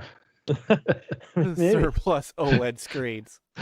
Yeah, so I mean, this if you look at it, the resolution is still the same as the you know, it's not all of a sudden we can play in 1080 in handheld mode. No, it's still 720. That's the thing that kind of got me. Is like, oh well, the OLED would justify then the handheld being able to do full 1080p, even Right. if the console wasn't going to do anything else. 1080p docked, 1080p in hand. That's actually that's a win, especially for the $50 price point. You know, like that's a reason to go get one. I would certainly think, I would think about picking one up. But I mean, OLEDs are pretty. Don't get me wrong. I've got my Yeah. no, I got my no. launch Very- Vita over there. I got that day one. I got the 3G. It's awesome. Love my Vita. But I mean, I don't know. I don't need the extra pretty screen because when I play Switch, most of the time it's docked anyway. So Right. And for docked, it doesn't give you anything. Yeah, there's Except no extra maybe the enhancement. audio. I don't know what the difference is. oh yeah, I mean, So You say So better here- audio, but the other hand is like so that screen is a little bit larger, right? A little It's a less 7? because of the less bezel, but The it still 7-inch have the screen. same pixels, so it doesn't mean you have less density of pixels. right. So you have a 7-inch screen, is what they're saying. And by the way, instead of what was the other one? 6.2 or something like that. 6, Yeah. right, something like that. Yeah. So I'm gonna move us back into place. By the way. Oh yeah, you So- get a LAN on the dock. Yes. Okay. So that's. Oh yeah, makes the calculator brighter. Will be. Yeah. Hey,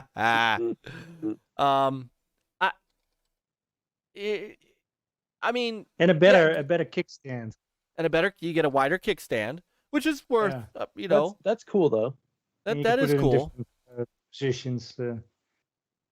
But I mean, it's like, There we go. well, what I've always said, like the Switch is really a handheld that can also be docked.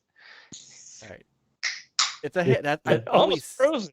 I mean, we saw the Switch Lite, which is like pure handheld, and now this Yes. one, it's still, it's It's exactly not that's that it's exactly what it is. anything wrong with it, but it's just funny. It's- No. And Dread said a Surface Pro kickstand. Yeah. Oh. Now, Do you- Gogo makes a good point. I do agree with this. Hold on. He says it scrolled up a little bit. Gogo said it's fine for someone that doesn't have a Switch yet. Yes. Fair. I mean, Fair. True. It also has larger onboard memory, right? Hold on. Yeah. I've got the site up. They Oh wait, doubled Chris it, is I back. Yeah, I did double it. Yeah. Your camera's off, but you're back. I don't know. All right, so there you are. So yeah, 7-inch LED screen, wide adjustable stand, and Rab says the kickstand was long overdue and should not have been a year 4.5 update though. And brother DJC gave. Hold on, Peter, you got to do it. Oh, DJC Game Studios. I forgot to tell you and Chris. We hired a new guy. He'll be signing the contract on Saturday. We hired Art Bigfall. Art now works for NLG. He'll be helping live cover the event on Saturday. Oh, So, that's awesome. That's right. You know what though? Unless you Peter and Chris, unless you guys actually watch Chuck's stuff, you don't know what I'm talking about. Probably not. Well, All right. you gotta watch out for Art. He's a character, that guy. Art is a character, but Art belongs to us now. That's awesome. Speakman That's a belong to us now. Simple Jack Wait, yeah. belongs to us. You talking about DJC? Yes, DJC. Oh yeah, I watch it. I watch. Yeah. no, do you know he's great. Do you know who Art Bigfall is? I don't know. One of his characters. Yes. Well, not Yeah. anymore because now he's working for us. That's a quality get, Mike. That is a quality get. So someone has to take over, for me when I die.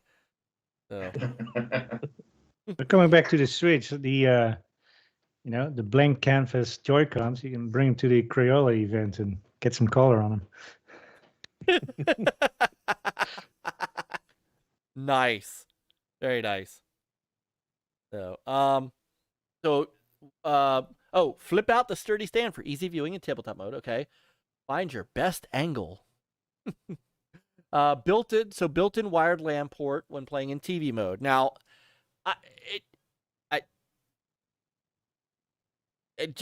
Project Jeff says never expected to be a marketing point for a console. Well, it was when the OG Xbox came out. So, but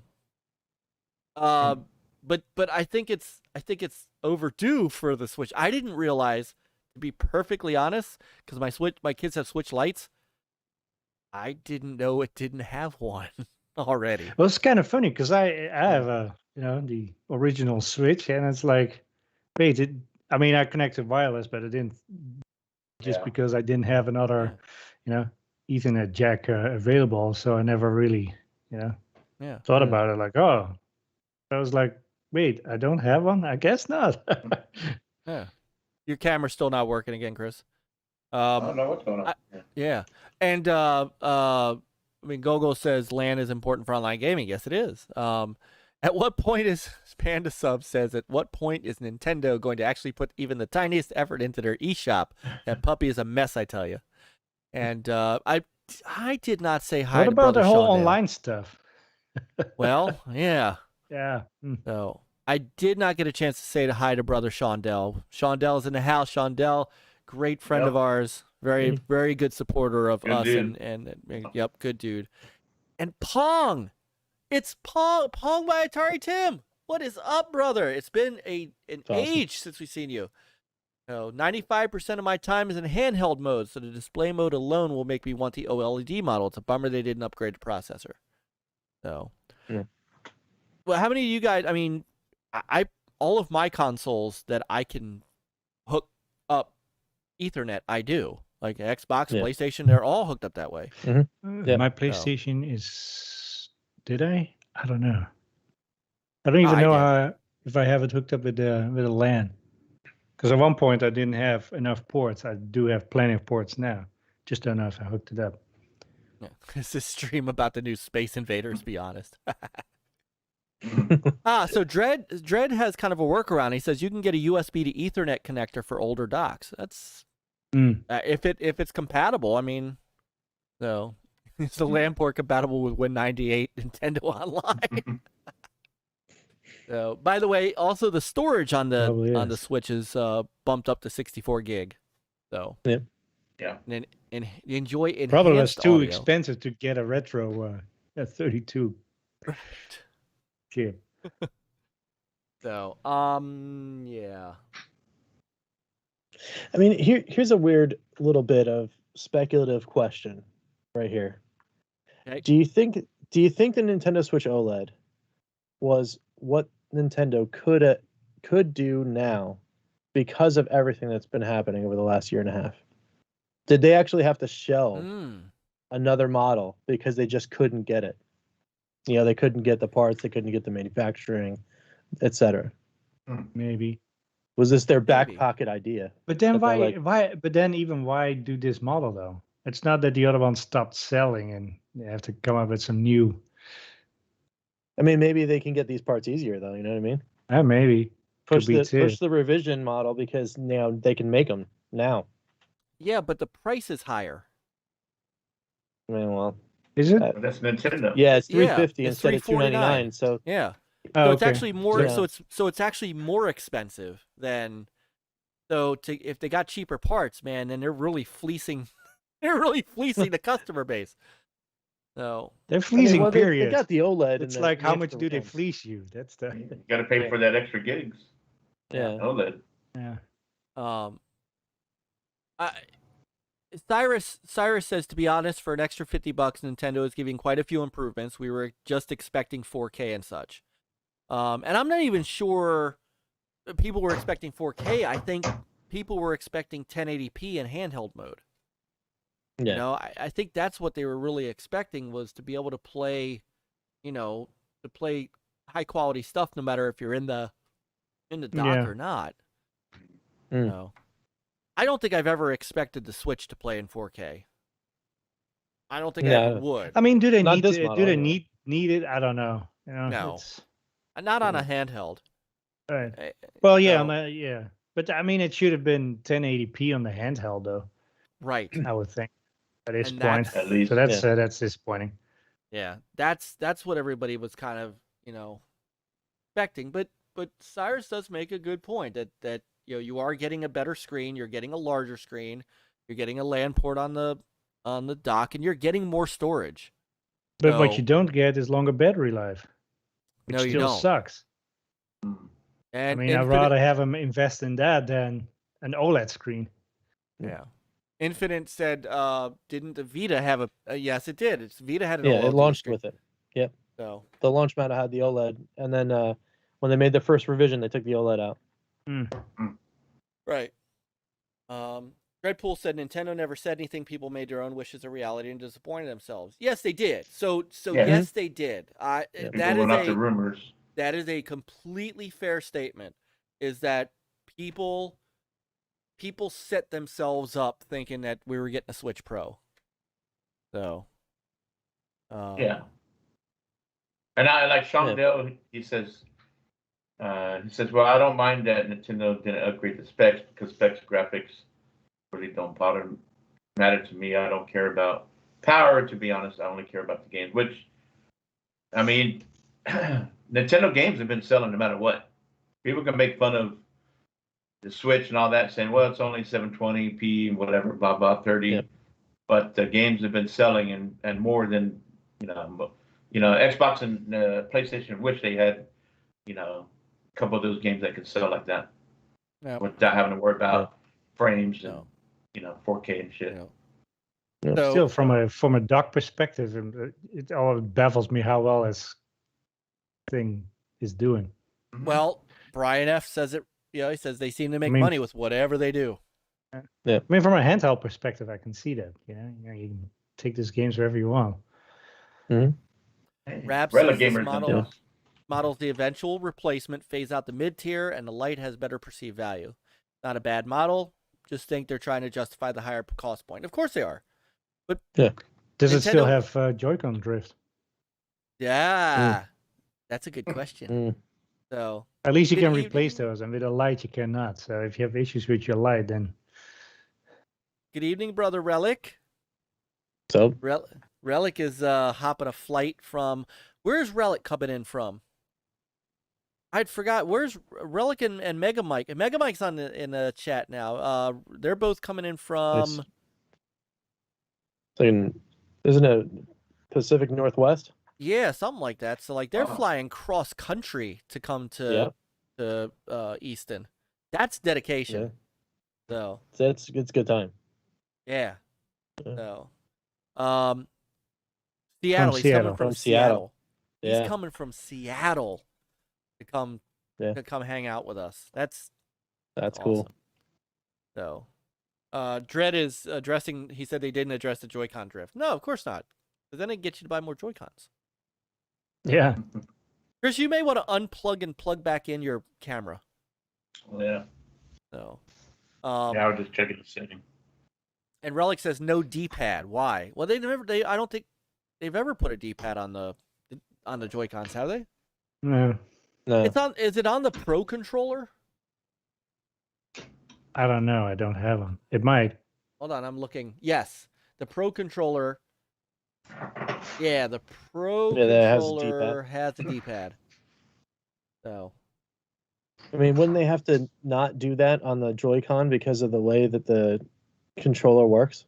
When you're using it in the one Joy-Con mode, you need the buttons for whatever those functions are. Right. Yeah. But at the same time, I think the reason why. I think people are thinking too that the Wii had at least a D-pad on it, which it did. It had a D-pad. Yeah. Yeah, but And you then couldn't the light kind has one too. Yeah. yeah. Yeah. And by the way, the Joy-Cons are also $70-$80. Just throwing that out there. Remember, it has those balls in it, doesn't it? Yep. You could get just a right Joy-Con for $40. Just the right one. Just the right one. No, I'm serious. You can get a left one for $40. You could get them separate. So separate for $79.99. You yes. save. Yeah. Mega Myke, yeah, and I know we are basically 2 sock accounts. Nice, Relic. Now we're gonna get to meet the whole. We're going to meet the whole Relic family, Relic gamer family. Looking forward to that. Beyond Gaming Beyond the Box does say prettier 720p. I did miss that, so Wilmy said that. Pong said, I honestly think Nintendo doesn't care about 4K and third-party AAA titles, which isn't the reason I buy Nintendo. I buy Nintendo systems for their first-party and all the great indie titles.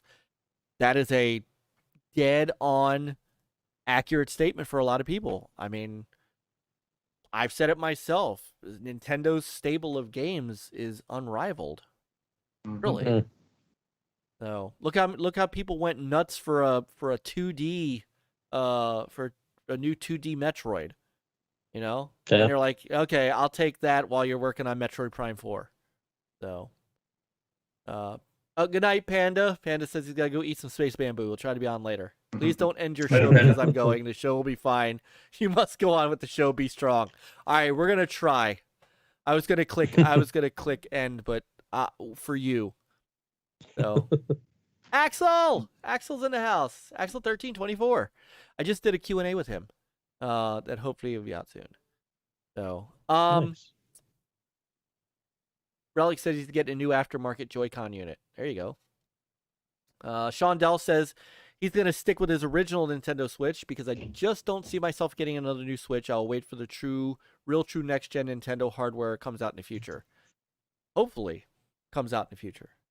So, I mean, it is selling like hotcakes still, so there's no need. Yeah. You know. So once it slows down, then you upgrade and. Yeah. Oh, good night, Qeorge. See ya.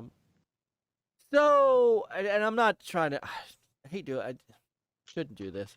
I get it. Nintendo's similar to Amico. Lower specs, focus on games. Yep. That is a good thing. Their games though are Except on Nintendo, these games are expensive and they rarely go down in price. Yes.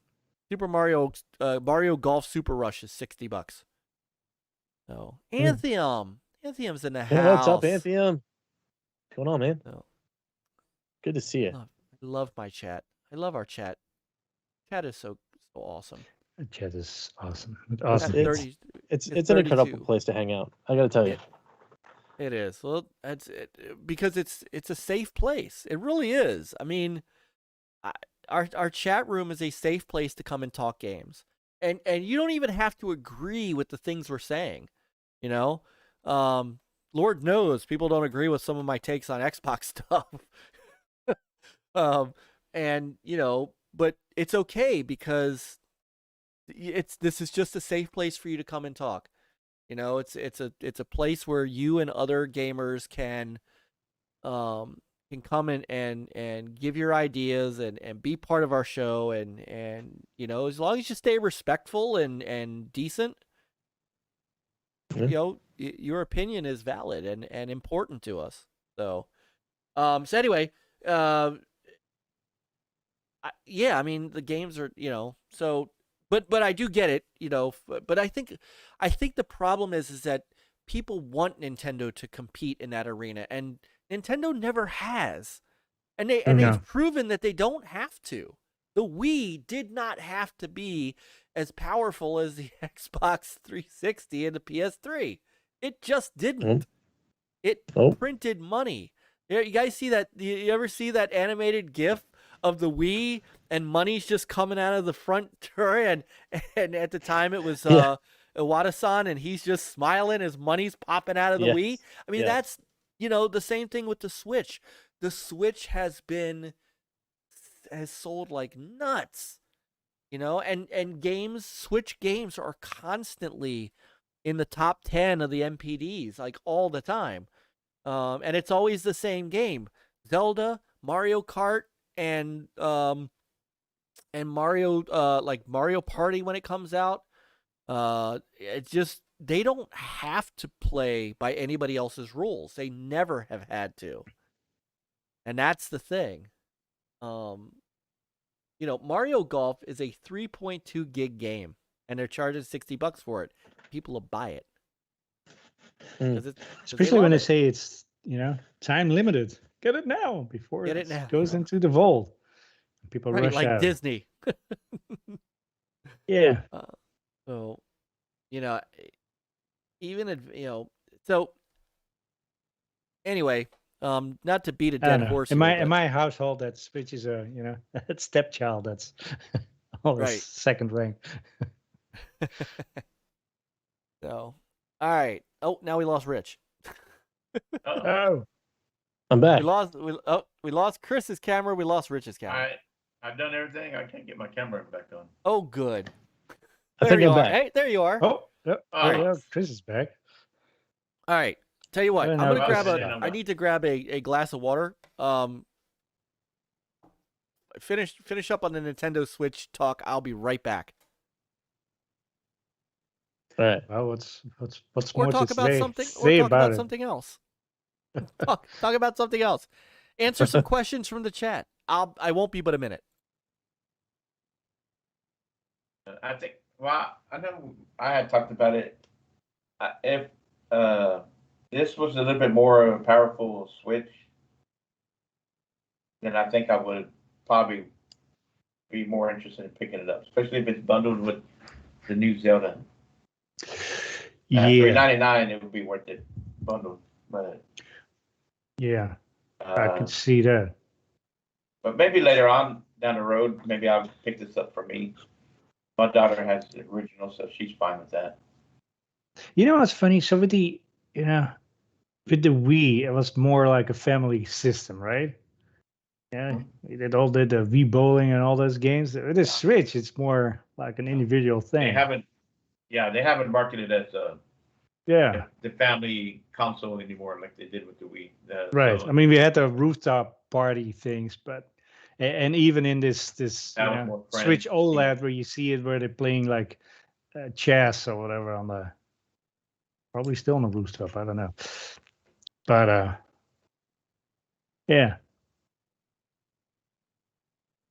Well, hopefully the Amico will be more like, you know, the fun and joy we had with the Wii. So yeah, I think that's what Tommy is seeing, that the big three are not moving in that market, you know, where they're trying to attract the family, young kids. I know Phil has said recently that he knows that he has a lack of family friendly games, so to be part of the first party. So yeah, but nothing like Switch. I mean, nothing like Amico. You know, the big three are not offering anything like what the Amico is gonna. Right. Have, so,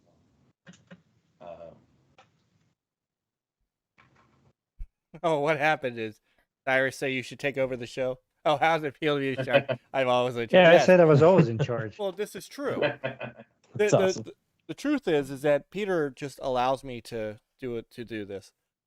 So, and if I don't do it right, when I don't do it right, when we're off the air, he does yell at me. He's written me up before.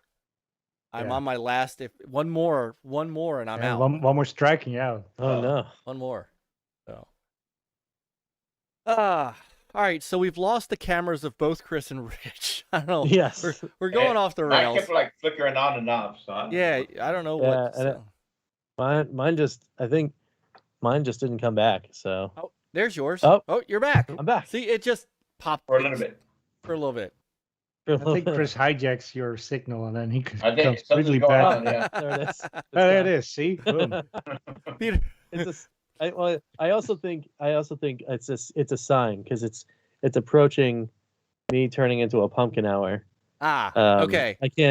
I don't do too well after 11 on a work day. I'm not not doing so hot. But All right. Are you working tomorrow? What's the day after that? I do work tomorrow, and then I've got loads of stuff to do All to right. prepare for Easton. So I think maybe that is a good sign. Just say back on camera. yeah, to say Oh. thanks so much, and let me Oh, of skedaddle course. up. All right, up we'll to let the, we'll let you up to get the out of sack. here, and we'll finish up with the Sony State of Play, the Sony State of Play stuff. That's really our last real thing, anyway. That's cool. Yeah, So- I mean, it's you watch it? interesting topic because I am a Sony guy, but You are. Well, how did I you get am. from a Sega guy to a Sony guy? One day you're gonna I have to got it. tell me that. yeah, that well, I'll have to come back and tell you that story, I guess. Yes, because that's a Yeah. betrayal. Now that- we're curious. It's Yeah. a betrayal. He That's says. a Oh, heavy betrayal. ouch. I mean, the Ouch. PlayStation killed Sega. That's why Sega's not doing a thing anymore. Yeah, but there's so See, many. Rich is setting himself up that we want him to come back. This Yeah. is true. This is See? true. Like, to be continued. Plant the seed. Plant the All right. seed. All All right. right. So Well, anyway, give thanks a so much, very guys. quick. We'll give a very quick, just minute. What did you watch the State of Play? I have not. Okay. All right. So, all right. So then, you don't need to stay. Sounds good. No, Sounds Rich, brother, I am looking so forward to meeting you and your kids and introducing your kids to my kids Yep. and having a good time at Crayola Yes. and all the fun that we're gonna have this weekend. Thank you for jumping on. Oh yeah, thanks for having me. For It sure. won't be the last time. You are welcome anytime you want.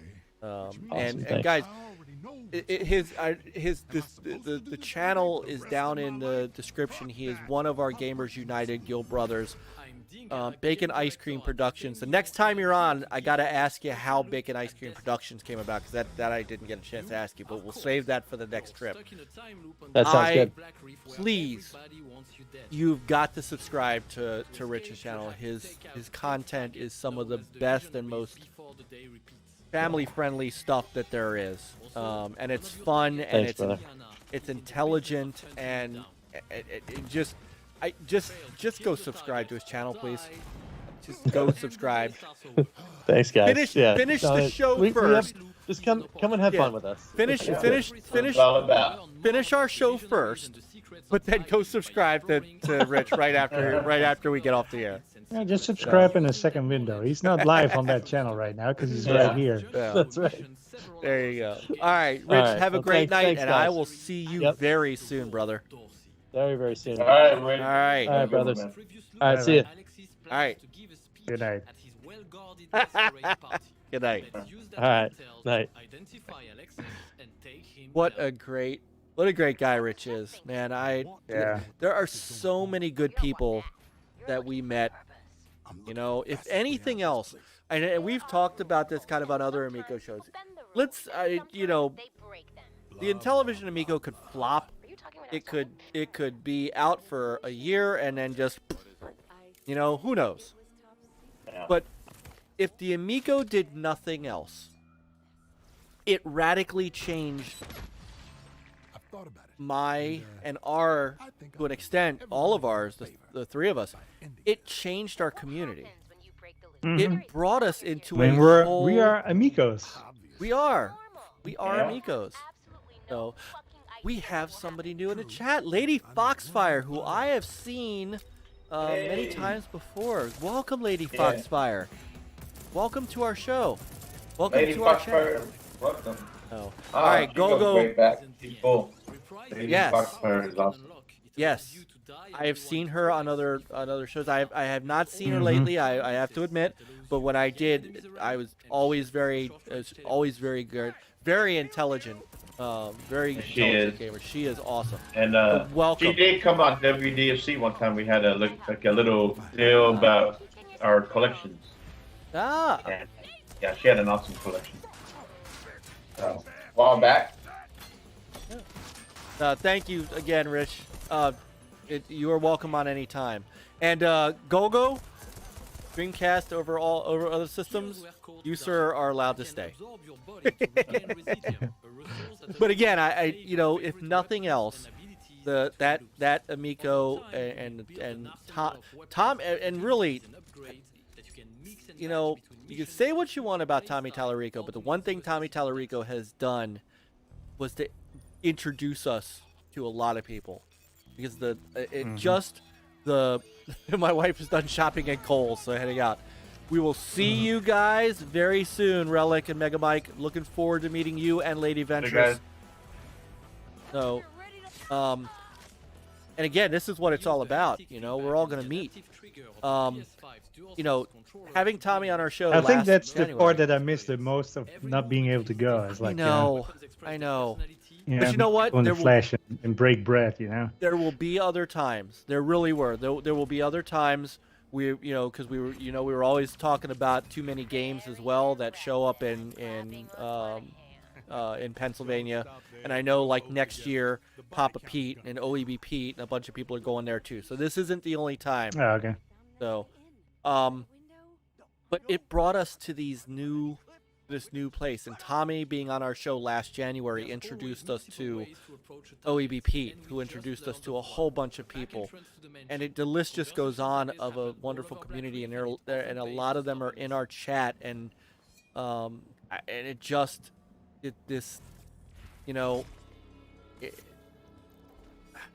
love it. So anyway, okay, state of play. So let's do, go ahead and hit it. Go ahead and hit it, Peter. Hit what? Oh, do we have a... I don't have an official topic, so we'll just say. Okay, rapid fire news. Is that no. topic? I'm just gonna leave it blank. State of play. So today was Sony had a Sony state of play for Deathloop and some indie games. Invaded your game. I know you guys got a chance to see it. Yes. No, I didn't. Oh, you didn't get a chance to see it? So what you're seeing now is 9 minutes of Deathloop play. Yeah. So, I knew they were going to show that. It looks good. yeah, it does. Yeah, it looks interesting. Yeah. Also, there's a little bit of hints in like from like Hitman, We had Yeah. Yeah. But it kind of also gives me Dishonored. I mean, it's Arcane. Yeah. It's an Arcane of course, game. Yeah.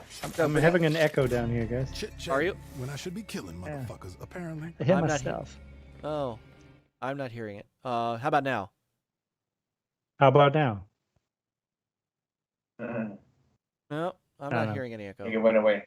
Oh, Okay. Must be the video. For whatever reason, the video is not playing right. But anyway, this is Arcane, of course. So, it does have a feel of that Dishonored kind of feel. Mm-hmm. So does this have a single player also? yes. yeah, I think this is the single player. It's single player. I mean, you can have it that I forgot the lady's name that can infiltrate. It's either like AI or it's an actual. I'm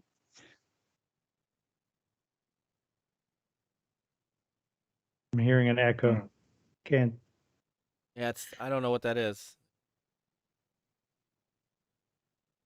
I wonder if it's because let me remove Rich's thing there. All right, make sure. No, everything's and for some reason I can't hear the video. Yeah. Everybody else hear the video and you just can't? I can hear it now. And now, So you can hear the video? I can't hear the video at all. now it got louder. Well, that's because I turned it up. Hold on, let me turn it down. I can't hear the video. There's still an echo. Weird. I guess when the video sound, for some reason, our voices are coming through with it. That's bizarre. All right, so I'm just gonna mute the video. Yeah, might as well.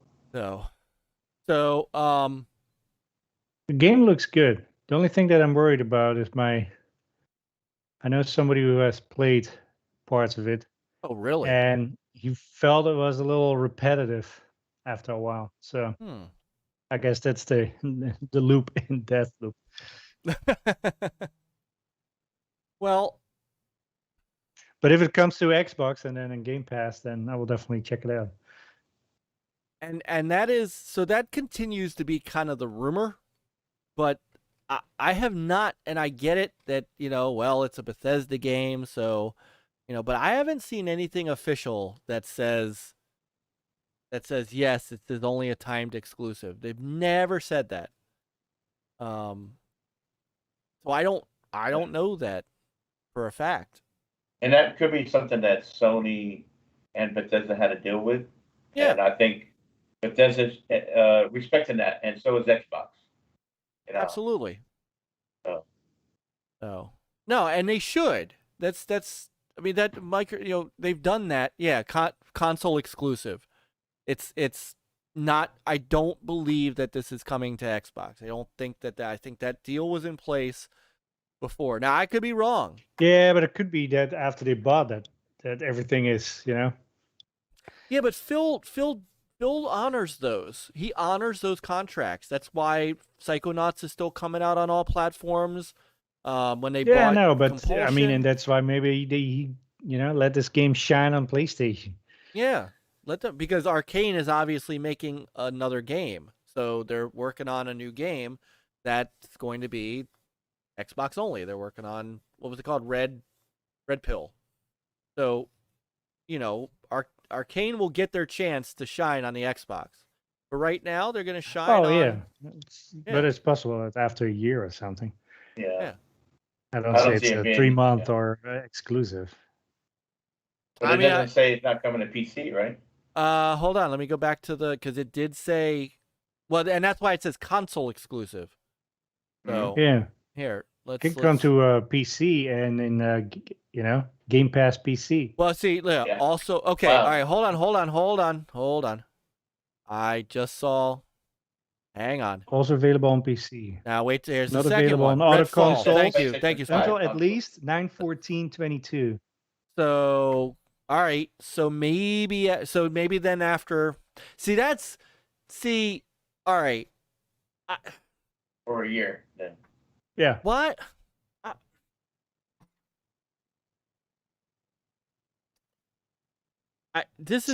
Say it. I know. I don't like saying it because I don't like being negative. But you need to call this a launch exclusive. PlayStation 5 launch exclusive. You see this and it's great marketing. Let me put that out of the way. This is genius marketing by Sony. Genius. PlayStation 5 console exclusive, which typically in the world of gaming means it ain't coming anywhere else. It's exclusive to the PlayStation. Oh, right now it is? With an asterisk. An asterisk. Yeah. And then down there it says not available on other consoles until at least 9/14/2022. You guys both remember that infamous Rise of the Tomb Raider. Rise of the Tomb Raider coming holiday 2013 or whenever it came out, exclusively on Xbox One, and the gaming media went berserk. Try to wait a minute. Yeah. What does that? Wait a minute. How nobody has asked a single question about this. While they're asking, man, where's Born Distracted when I need him? Nobody while they were getting Pete Hines to apologize, and then telling everybody how Pete Hines apologized for Starfield being an Xbox exclusive. Nobody bothered to ask Pete Hines, hey, is this coming out on the Xbox? No, because they just read this and they're fine with it. Starfield, they grilled him about, even though there was no way that they. Starfield but that's the whole thing. I mean, you don't like to call BIOS and other stuff, but that it is. Xbox always has to be second guessed and questioned like 20 million times, and PlayStation, it's like, they don't have the same. No, they don't. They don't get the same treatment. Same thing. Yeah. They don't get the same treatment. They just don't. That's why we're here, because we give them both the same treatment. Yes. So, and you know what? On the other end of this, I the little bit of Twitter that gets through on our official NLG Twitter, I have literally seen people saying, "Well, I'm not going to buy this game now because because you know Bethesda's going to bring this out on the Xbox next year." Yeah, that's stupid. That's ridiculous. If I mean, unless you have an Xbox and saying like, hey, you know, I wait for Game Pass or something. Right. But otherwise, like, you play games because you like the game. Yeah. Right. You like what you see. It's about the game, not about like what piece of plastic it's on or not. If not is on or other stuff. It's like, I don't know. I don't have patience for those people. Yeah. And you're not even getting, by the way, you know what's really hilarious? You're not getting, I don't know if you noticed, let's go back to the beginning. There's not a single mention of Xbox Game Studios, right? Simply Well, Bethesda. yeah, because I think they still use the whole Bethesda name and stuff. Oh, I know. And Dreadpool, that's what I was getting at. Is that that's exactly what the media did. But while they were doing that to Pete, they didn't ask him about Deathloop, you know.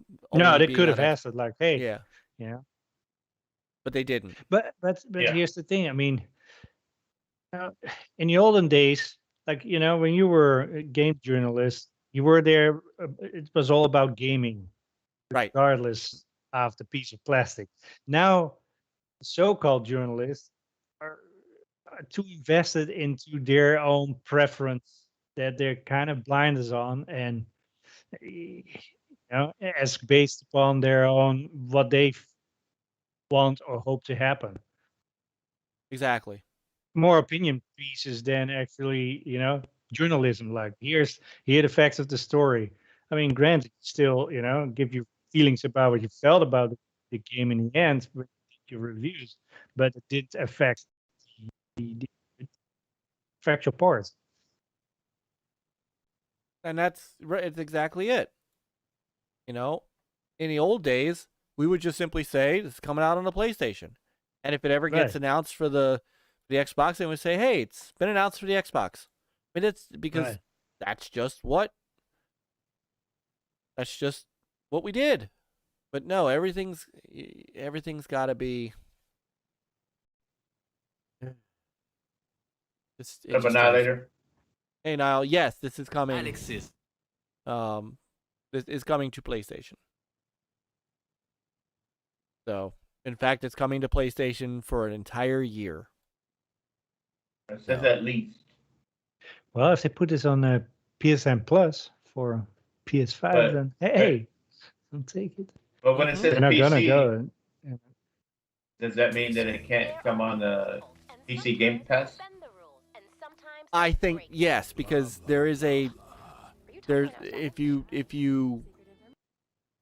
you remember, there was some documentation that was. Oh yeah, that's right. That said, you know, that's and I'm not getting into to pinging Sony for that, because that's just standard operating procedure.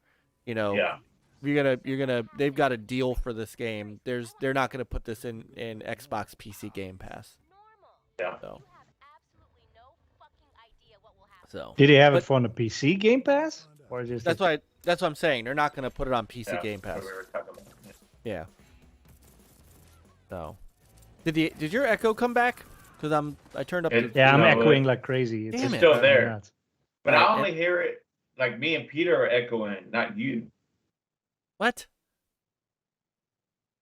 Hold on. Let me see if for whatever reason maybe my audio settings changed. I don't know. Do you have desktop audio? Oh. Hold on. Me and Peter are taking on Richard John's. I don't know. I'm sorry, guys. Yeah. It's not on purpose. Yeah, well, something must be going on, because first I couldn't get my camera to work and go off and on. Yeah, this might be Skype might be having issues tonight. It might be. There's a good chance Skype is having issues. So. So remember, in the pre-show, I got disconnected. Yeah, that's true. I don't know what the heck's going on. Let me turn off the. Brian said we have to echo the dolphin filter. So, all right. So going back to Deathloop, though, I mean, watching this looks cool. It looks like, I like I said, I can get into these single player, and this is kind of what I want. I want a nice single player, experience. And if it's, this is true arcane, right? Yeah. I'm just curious once it loops, and like when does it become repetitive? Right. And I don't know the answer. So Because this, I mean, you first couple of times it looks like a lot of fun. yeah, I don't know. So, but we'll see. I mean, it comes out in September. So somebody's gonna play it. Yeah. So I mean, like you guys have said, I agree.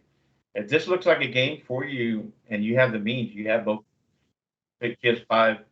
Also, there's no point in waiting. If you want to play it, play it. Right. It's not like you can't play it again on Xbox when it comes out. That's true. Series XS. So That's very true. And hold on, let me try something here. Put monitor only. That's muting output. I don't want to do that.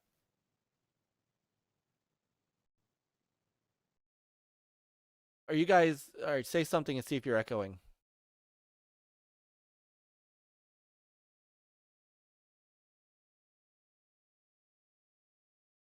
Okay.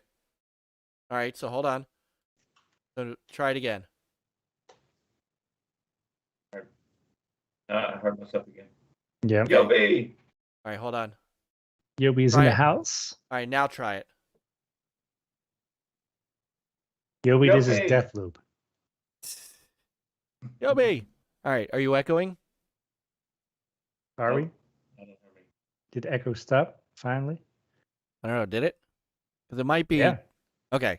Yeah, it sounded All like right. All right. Look, the mute I like it killed that the he just echo. put in a handful of nails in his Mhm. gun. Yes. I kind of like that. All hell Jay. Chit-chatting. Brother Jay. Killing motherfuckers, Show off. apparently. All right. So I'm interested in this game, and maybe I'll take this one. Since you got Ratchet and Clank, maybe I'll grab this in September, and do the stream for this. I'll be fine with that. Brian F., I believe the PC version is at the same time as the PlayStation version. Correct. It's just the console is a year Yeah, because later. The other it- console. yeah, it says. Where is it? Yeah, it says also available on PC. So YOBY, how was Xbox show tonight? I know you were over on Next. No. So in that also state of play, there were a couple of very and for me anyway, very nice announcements, and one of them reminded me that I needed to play the first one, and this is the sequel to Moss, Polyarch. And I got Moss for the PSVR, and I hadn't had a chance to play it yet. Yeah, me And neither. I need to. So, So. corrupt and twist. But it's funny, this is captured on Their PC. stories But are still, the ones we I want to fear. play it. So, And there are those who see I potential. SuPRCooPR, if he's still in the chat, I know he loved Moss. Yeah, I was about to say that, yeah. And the demo that I played of Moss was great, so I have it. Their stories Rise to legend. And I'm, maybe I'll spend some time next week with this. So tell me, So, what do you see? but in Quill? I'm interested in this. I'm very interested in this. Because her story. I wish I could The hear hell it. is that, I don't know why I can't hear it. a metal suit for a snake, or what is that? I don't know. So, but this looks a lot more open than the first Moss did, and obviously the first Moss was kind of really experimental with VR. So this looks like it plays a little, a little heavier as far as like the platforming goes. Because VR's come a long way with their platforming, I have to say. So, I'll be happy to get my hands on this, but I got to play the first one. Good.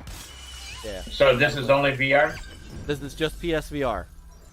See, Just like the first one.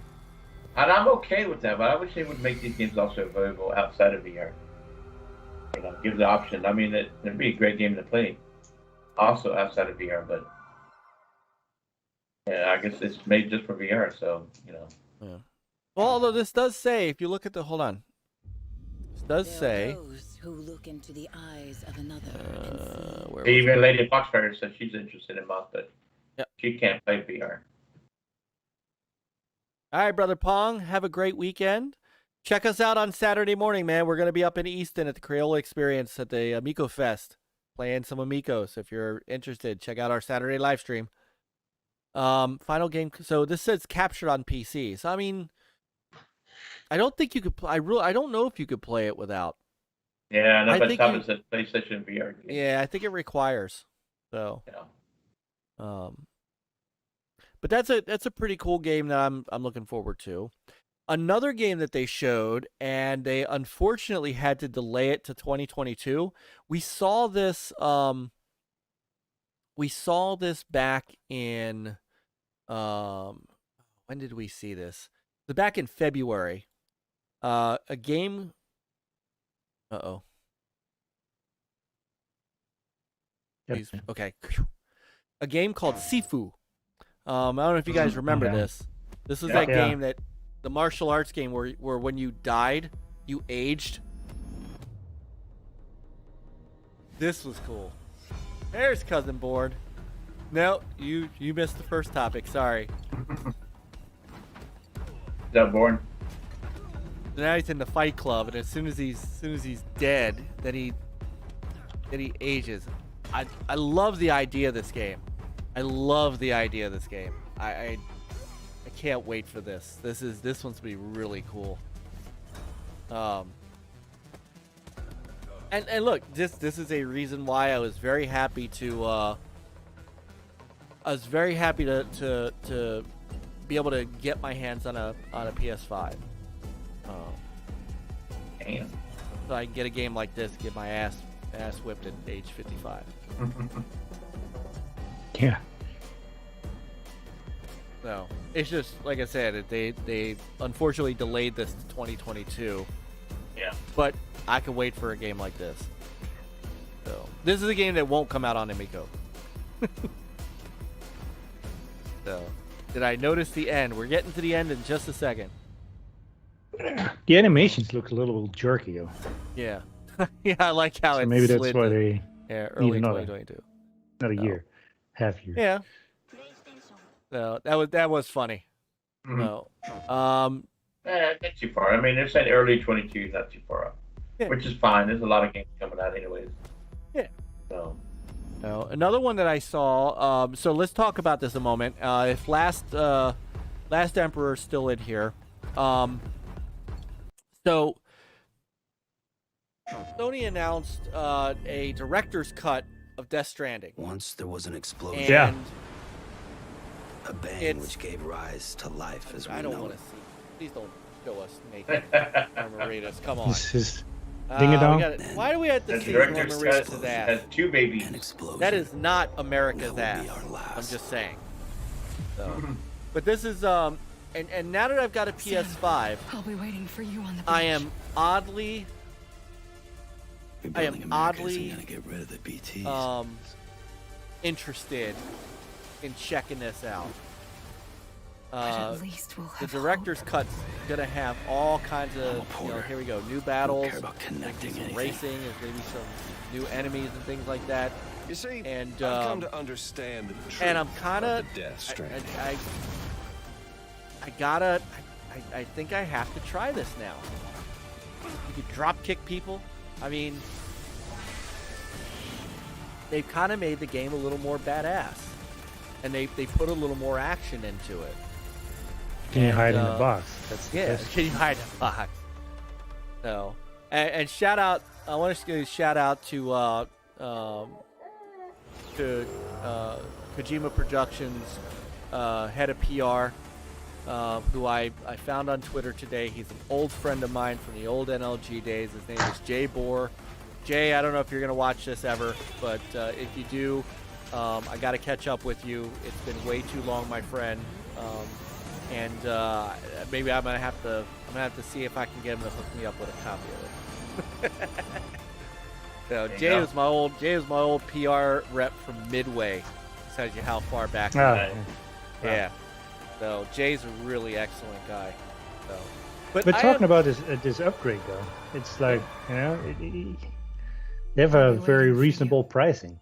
If you have the PS4 version, I don't. Which you do not. You can upgrade to this director's cut for like $10. Yeah. Well, and if you have it on disc, you need to stick your PS4 disc into the console, your PS5. There you go. Buy the PS4 version on sale. Yeah. Which actually is on sale. I think you can get it for like $15 or something. There you go. Private guys, the Jays are great. Yes, you are. Jays are great. But you need to have a PS5 that has a drive down. Yeah. Okay, well then here. I'm gonna have to unfortunately take a knife and cut a slot into my. I'm just gonna end up getting it. Well, even PlayStation doesn't know if the slot goes on the top or slot at the bottom. Sam, I'll be waiting for you on the beach. But I am. Rebuilding America isn't gonna get rid of the BTs. I have the game, and when I played it, but at least we'll have right after I stopped playing it, the whole family got sick, and this whole game was in my mind, and it kind of messed me up, made me feel more sick. So I haven't touched it since. I've come to understand the truth of the Death Stranding. Well, I can get back to it. Pop it in for the last time between prayers and showers. Love hanging out with you guys. Qeorge, we love you too, man. And don't worry, I'm going to talk to Tommy about what we talked about. I'll get him back on track. Don't worry. I want to play this. The visuals are gorgeous. They are. I give him that. Give Kojima that. So, and Niall played this a bit, so I know he has some experience with it. A couple other games that just kind of, I saw that I kind of interested in. I mean, there were some good smaller games that came out of this besides just Deathloop. Here's a game called Arcade. Help Save a Beloved Arcade Mageddon, I think is how it's pronounced. I wasn't quite feeling this one. No? It's kind of goofy looking. It's a horde. It looks like a horde mode kind of game. And then it's like, what does it have to do with arcade and stuff? It's I don't know. It's like I kind of got Plants vs. Zombies Garden Warfare / I mean, of course there's a little bit of Fortnite look in here, but I kind of got that Plants vs. Zombies Garden Warfare kind of vibe out of it, and I kind of like it. So. Anthony told me to shut up. Shut up, Peter. All right, Anthony, you rise up and play. I'm with Peter. Full game launch 2022. I wonder what full game launch means. I guess there's a pre-launch. I don't know. Early access? PlayStation doesn't do early access though. I don't know. So let's see what it. Maybe a beta of some kind. So internet required for early access. So that could be early access for PC, for maybe for Steam. Yeah. Is that the new word for beta? Early access? Yeah. Yeah. Yeah, that took over for beta. Arcade Mageddon. Is that how it's spelled? Arcadegeddon. Well, that's not. That's even worse. That doesn't sound good. Arcadegeddon. And Not there's bad. no. Hold on. That can't be right. There's got to be Arcadegeddon. get on. Here we go. It's a PS5 and PC game, so it's coming out. And that says available now on PS5 in early access. The PS5 doesn't do early access. So I don't. Well, I guess so because there's people. Maybe they changed their mind. There's people's. There's videos up about it. Oh, here we go from PlayStation Blog. Arcadegeddon early access begins today for PS5, so it did come out today. From Ilphonic. So. Okay. Take it. Another game that got shown. Run through these real quick. A game called Jet the Far Shore, which I kind of liked what I saw of. It's. Is that the one with the? Oh no, this one. No. This is a. This is Jet the Far Shore. It's a created by Super Brothers and Pine Scented, with a score by kind of an exploration. This almost look game. like a poor man's what's it called? No Man's Sky. No Man's Sky. Poor Man's you Sky. don't have to do resource gathering and other stuff. Right. I was like, on a mythic ocean planet. No, but it's a story-based game. For their species. Now, on the PS5, they're using the DualSense controller, so they're using the haptic feedback and triggers. Up at the starry sky. The nuance of walking on foot over different types of terrain, the feel of your jet as it pounces through aerobatic maneuvers, the pull of the trigger as you lay on the surge, and gameplay feedback like the buzz of your scram jet starting to destabilize when you push them to their limit. Remarkable natural space under a grand sky. This is it's a narrative-based game set in an open world that you explore and traverse at your own pace, from scientific problem solving to surreal psychological excursions to white-knuckle racing against the clock. And the characters go to some and that's coming from the developer at Jet Squad. Wide berth, striving to adapt and avoid kind of neat. Yeah. Yeah. As a jet scout, you'll inspect living things. I don't know. Didn't give me warm, fuzzy feelings. No worries. Makes them tick. Sorry, Anthony. Occasionally, you'll run into trouble, and you'll have to use. Got that. All right. So then. I think there's a game that after this one that looked good. The one with the rabbit. The rabbit. Over the years, we've contemplated that was Moss. What might be on oh, that's their a mouse. No, there's another one. What game are you talking about? Fist? What might propel them, and what might haunt let me see. And so Good title. Let's see.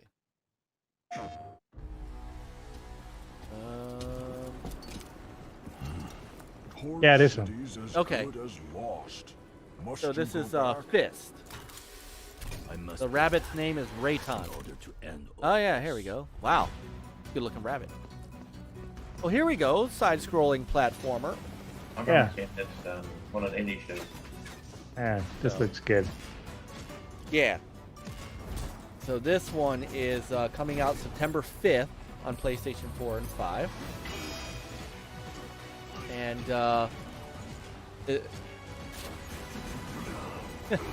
when we first started to create the world of Fist, we tried to design a human protagonist, but soon realized that no human character would be as universal and acceptable for everyone as an animal character. Compared to dogs and cats, a rabbit with 2 long ears has a more recognizable shape and a side-scrolling platformer. And more importantly, people imagine rabbits as kind of weak and vulnerable creature, so when a rabbit becomes a silent veteran wielding a giant mechanical fist, a significant conflict comes out and Rayton comes out. Why a fist? Swords or blades would definitely be cool, but a fist contains a rage that you want to vent on the enemies in your own way, since it's so disproportionately big. Yeah, which that is interesting. I've never seen that. That's unique. You know. Big ass stick. Yeah. Yeah. Yeah, I like that.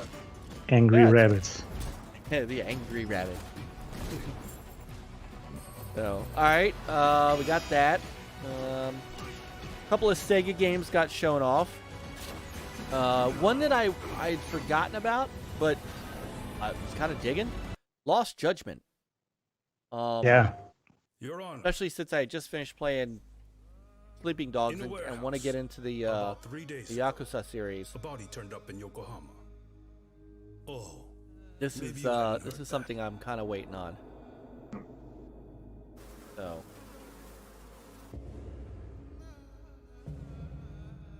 I'm waiting to see how good this looks. And we'll see. You mean it's revenge? In that case, could you possibly have hired someone else to kill the guy in his stead?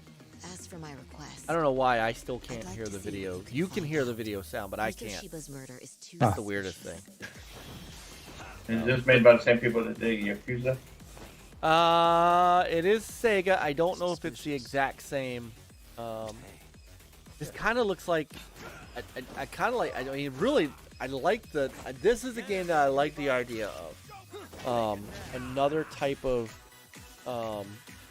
sleeping dogs kind of game, where you know you're doing a lot of different things, but you're also, you know, kind of in the world. It's got a little Shenmue look to it. Oh, ow. Believe me, I'm just as clueless. Why did a dog sound like a lion or a tiger? Lion. This is your final warning. They've been spying on me? I guess we Yeah, could this is kind of cool. better piece of bait. What the hell do you think you're doing? This has nothing to do with Weird, her. I can't hear it. Come on up. Should be able to hear it. I don't know why I can't.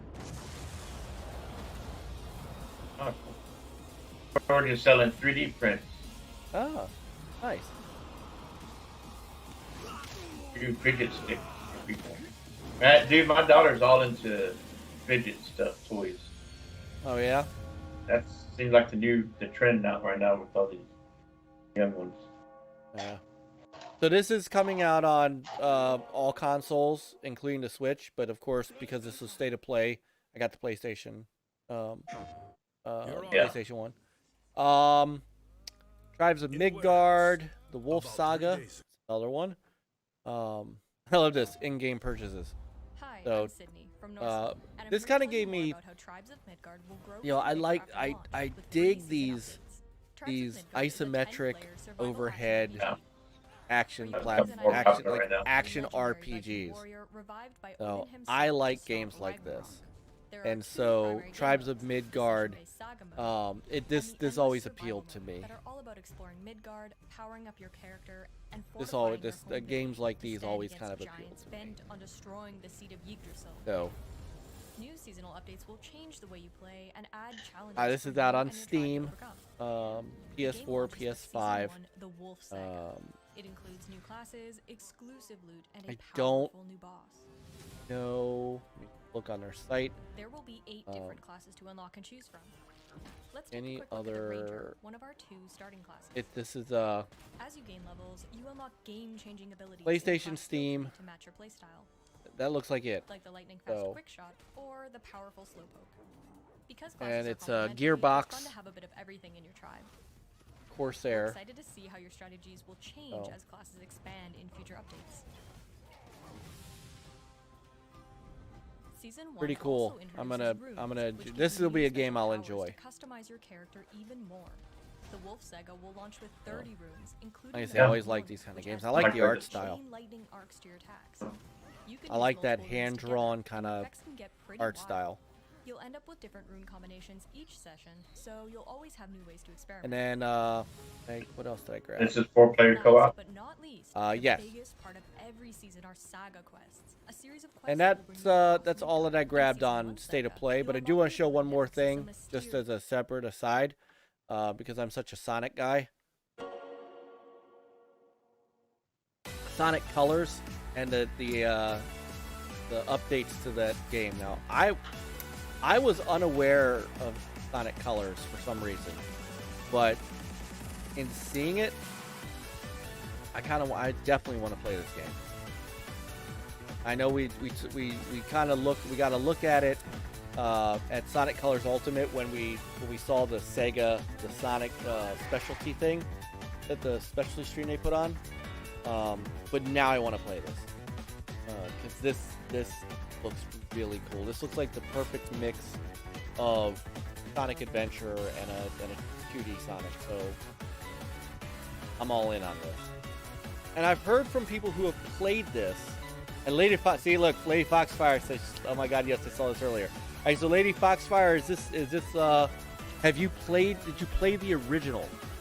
And is this worth playing?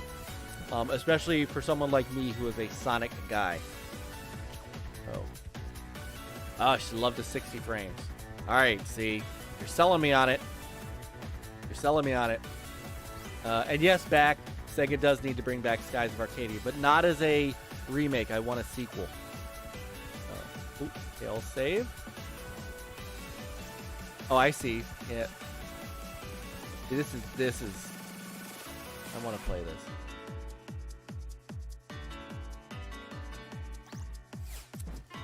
It looks good though. Yeah. Yes, it's way better. All right. I'm all over it. Lady Foxfire. All over it.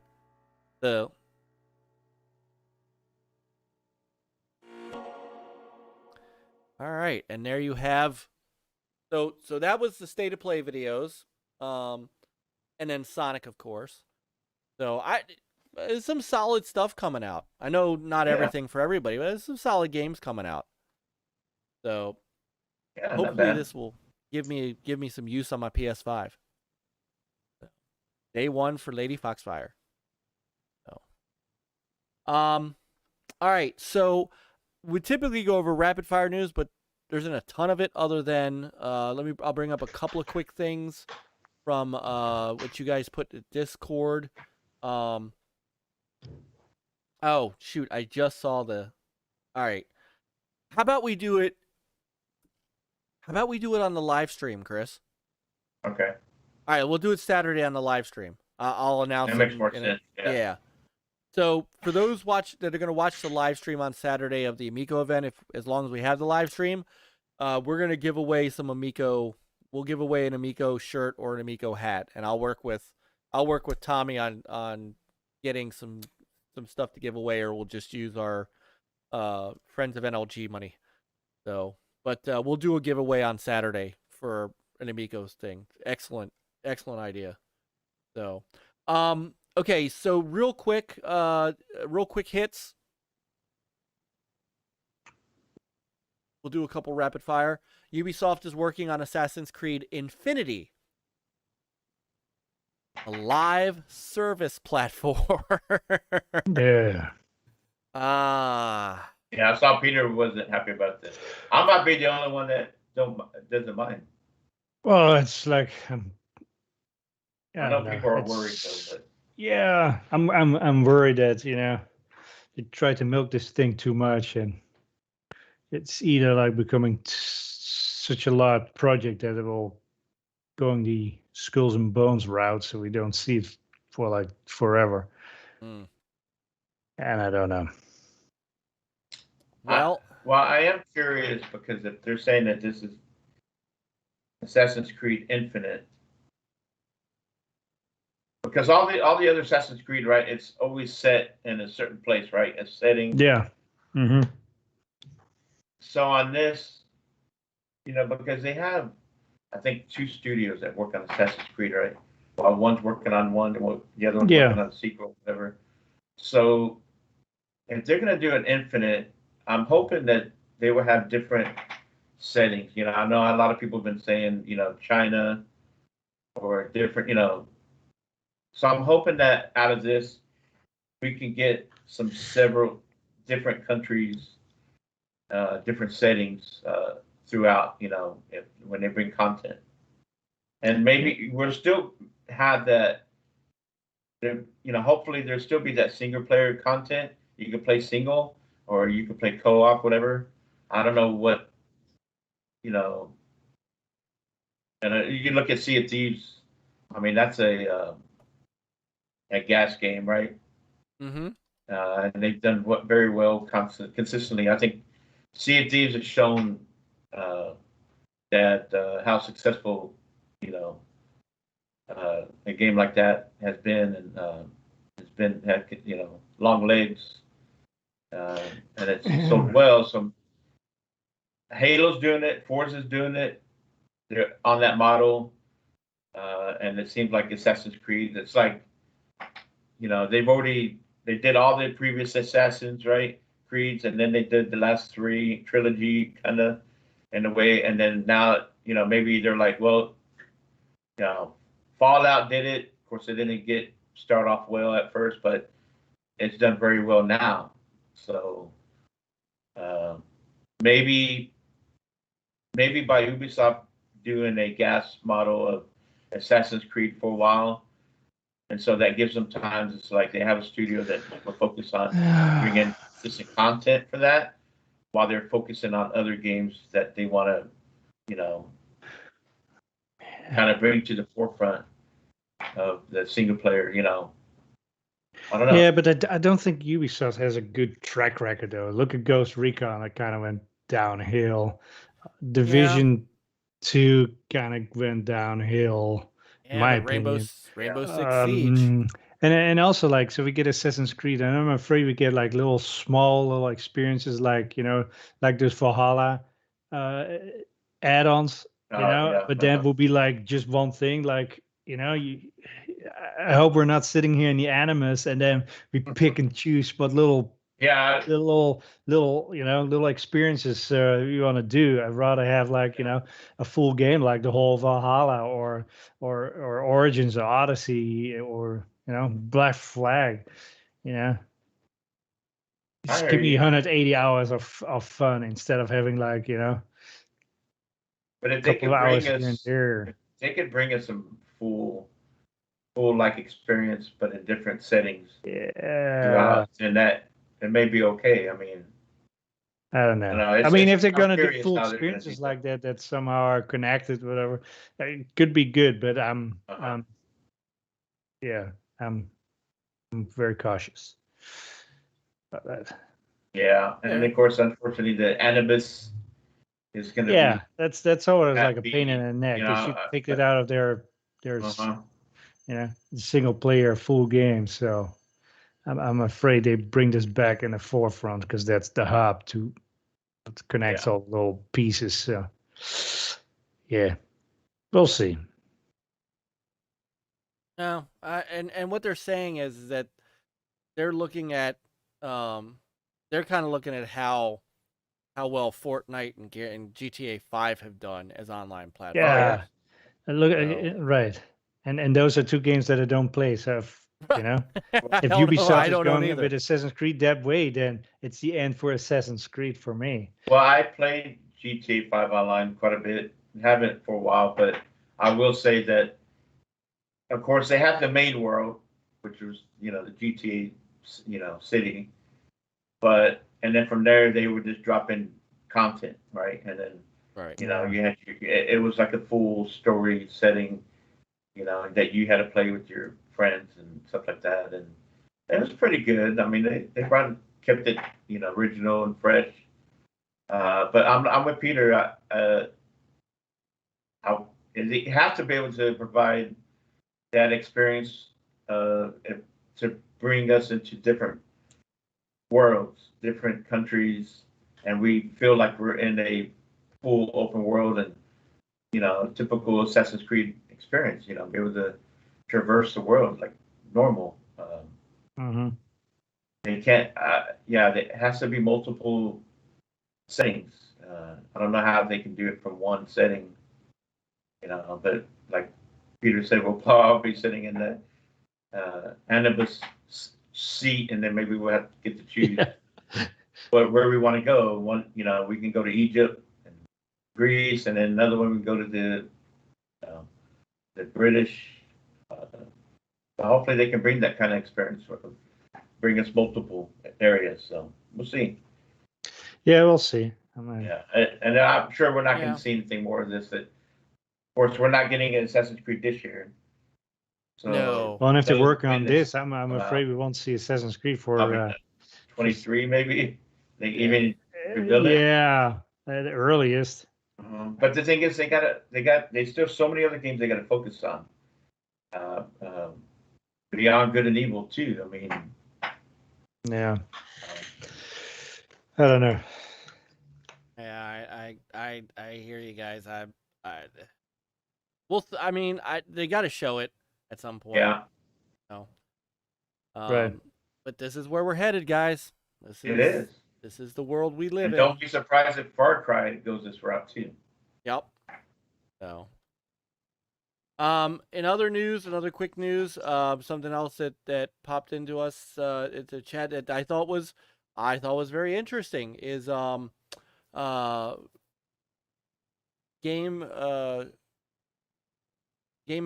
industry biz did an interview with the folks at Avalanche Studios, and they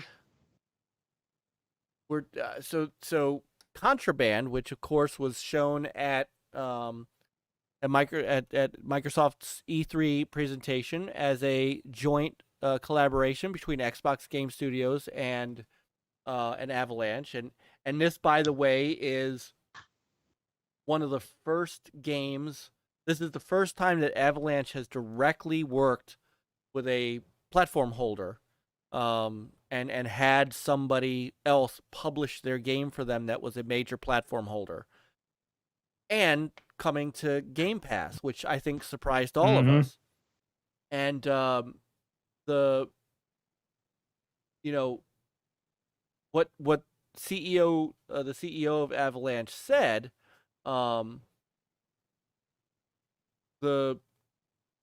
we've had a great relationship with Microsoft, and working with a first party has been intriguing as well. Seeing what that actually means in terms of support and getting closer to the hardware, it's a new type of partnership for us. We've had fantastic partnerships with Square Enix, Bethesda, and Warner Brothers, but those are not the same as first party. So, all right, good night, Qeorge, and we'll talk to you soon. The other thing Night, too brother. is that they really considered Xbox Game Pass. So it's funny too, because it said Microsoft isn't the only first party Avalanche could have teamed with, but the CEO said it made a lot of sense to work with Xbox on this because of the grandness of the project. It's not a concept we would pitch to every publisher. And because it's a multiplayer title, just like Outriders, the CEO also said, Holfi is his name, says there are benefits, especially, our main key objective is growing our user base, even if it's not ours directly. In this case, it's going to be Xbox's. But we know that if we grow the user base, we know that the money and revenue will come. The main motivator for us as a company is not cash, it's entertainment. We're entertaining vast numbers of people. So he sees the value in Game Pass getting that game out to the masses, rather than just trying to sell as many copies as he can. Because then, he can sell DLC, he can sell season passes, he can do all kinds of stuff. So, you got a potential 18 million plus gamers on there to engage on it, right? And people don't feel the risk of, man, I got to pay $30, $40, $50 on this game, but I don't know about it. So people hesitate and they wait for sales, which that's the type of gamer I am. Normally I wait for a sale unless I really have to have a game on day one. But with Game Pass, it just gives you that instant click to download and try it. And like they said that, they can make money on the extra content that they bring later on. And like you said, Outriders was a proven model for that. And a lot of these games in the past, right? Like that first party games like this, right? Games like this for new IP from third party, it's still a struggle, because if you're not one of the big games, the big well-known, right? And even at that, some of the well-known ones may sell 5 to 10 million, whatever, right? But now you're on a service that has 18 million plus. That's just a easier engagement possibility. So it just makes sense. Yep. And he says it. I mean, he literally says, Game Pass has been really great for us, especially if we look at our first self-published title. The Hunter Call of the Wild, which is still in Game Pass, helped us prove our service model, and Xbox Game Pass was fantastic because we were able to reach so many more players. It's a good way for people to try the game, and since we have such a massive DLC catalog for that title, over 20 DLCs, it's a beautiful way of getting people in, getting engaged, and showing that it's a stellar game. Then people are really tempted to buy more. So the business model really works to our advantage. Now imagine another publisher who's been kind of on the fence with Game Pass, kind of looking at it from afar and seeing someone say that. And then he goes on to say, it's made Xbox a way more important platform than we ever initially thought. I'm going to say that again. Xbox Game Pass, it's made Xbox a way more important platform than we ever initially thought. We thought the game's user base was going to mainly be on PC, so we're reaching a way bigger audience. That, and we're not talking about, and all hail Mike Rose from Mike from Rivendell, the guy who made Descenders. He has been a champion for Game Pass. But now you're talking about a major developer behind major game series like Just Cause. Now you're talking about Avalanche saying those words out loud, where now other publishers and developers go, oh, really? And they start, that's why you're seeing this. That's why you're seeing the uptick in, and this could be the beginning. So, Art, it's our. Hey, what's up, Art?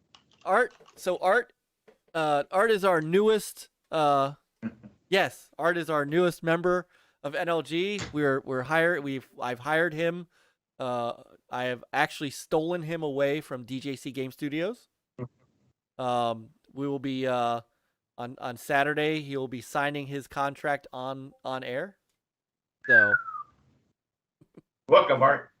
So anyway, so that's just big. I mean, that's a big man. Yeah. So, I mean that, Xbox coming up with the Game Pass models, it was probably one of the biggest things they could have done last gen.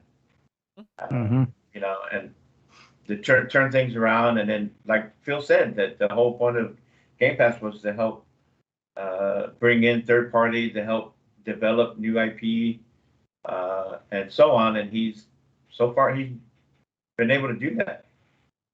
So and maybe they looked at maybe they looked at MLB too. Yeah. So thanks to competition, people who have their ups and downs, and it's like they better come up with something quick, something unique that make waves, and Xbox did it. I think they did it with the online and the whole dashboard profile and all that setup achievements, and then they're doing it again with the Game Pass. So. Yeah, at least they finally have something where they're not like light years ahead of something, right?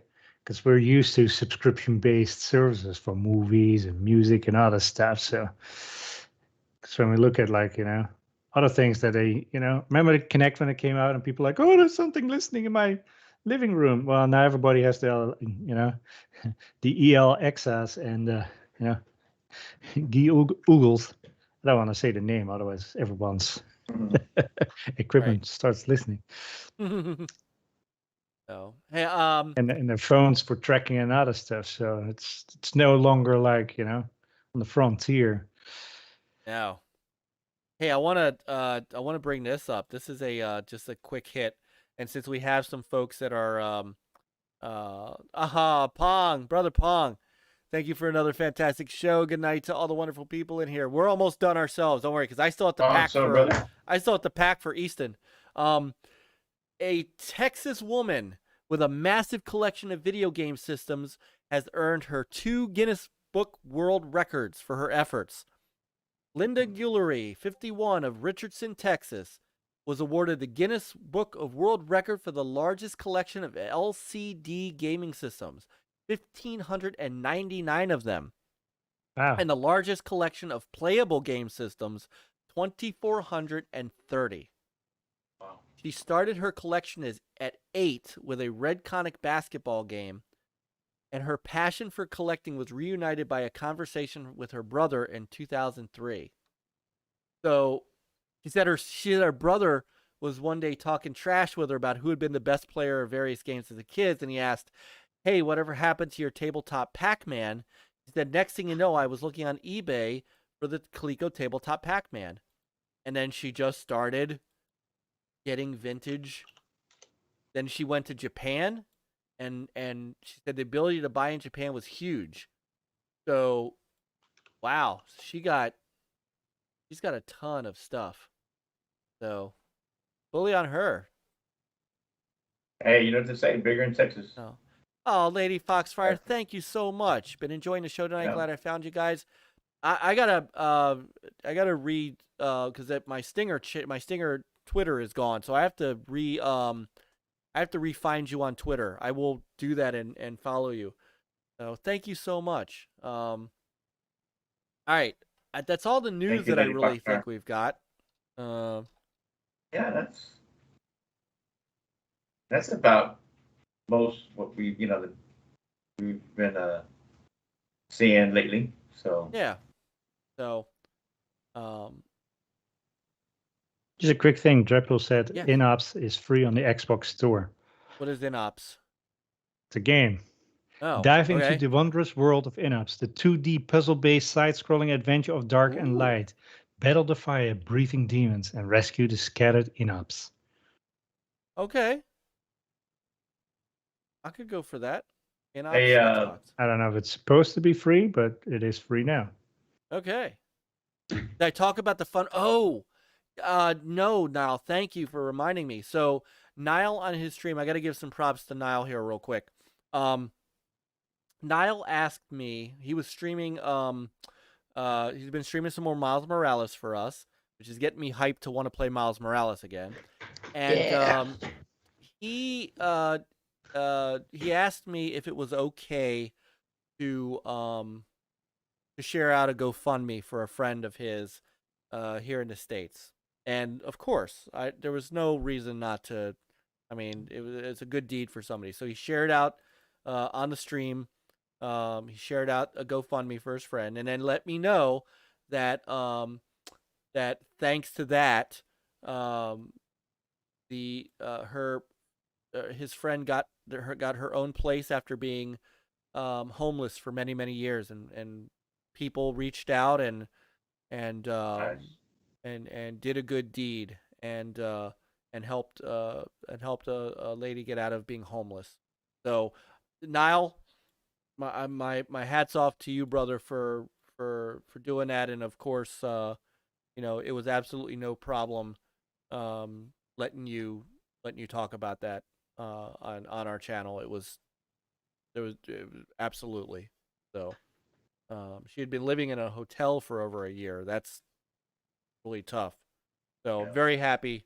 If you want to put that, if that GoFundMe is still going, if you want to put that in the chat now, go ahead. So, but Niall doing a really good deed for somebody. It also shows you what kind of guy Niall is. So. Yeah. All right. I have to start packing up to get to Easton for the AmicoFest. So I think, pending we don't have anything else big, I think we could call it a night. I want to thank everybody who's still in the chat. There's still 20 people hanging out with us. And I want to thank Retro Rich Haywood from Bacon Ice Cream Productions and the Retro Bro, John, for coming on tonight, helping to announce AmicoFest. Here, I'll put the image up one more time for people to see. Hopefully, hopefully there will be a good enough, strong enough Wi-Fi signal in the Crayola Experience that Saturday morning. Where did I find it? Where is my? That Saturday morning we will be able to live stream this sucker and show you guys some Amico. Hopefully you bring a power bank. Yeah. Oh, trust me, I'm bringing chargers and the whole thing. So. Okay. Oh, Lady Foxfire is also interested in the Amico. That's awesome. Nice. We will let you. We will, and trust me, we will have content. We're going to take plenty of video. And the plan is, if we could still do it, is all the folks who are there, we're gonna get them on the show next Thursday night to talk about their experiences, and we'll see if we can cram everybody into the screen. Might be our largest Skype call ever. Nice. So, but I want to thank everybody for hanging out with us tonight. The chat room, just unbelievable. You guys are on fire tonight. To our new positive, folks, always keeping it positive. And to our new folks and Lady Foxfire, thank you for coming and finding us and for the kind words. Hopefully you'll come hang out with us again. I know you've been on other podcasts, so perhaps perhaps perhaps an NLG appearance. Yeah, if you like. And Lady Foxfire mentioned that she likes watching collections on YouTube. So Lady Foxfire, I would recommend go check out our friend Papa Pete, DJ C in the chat.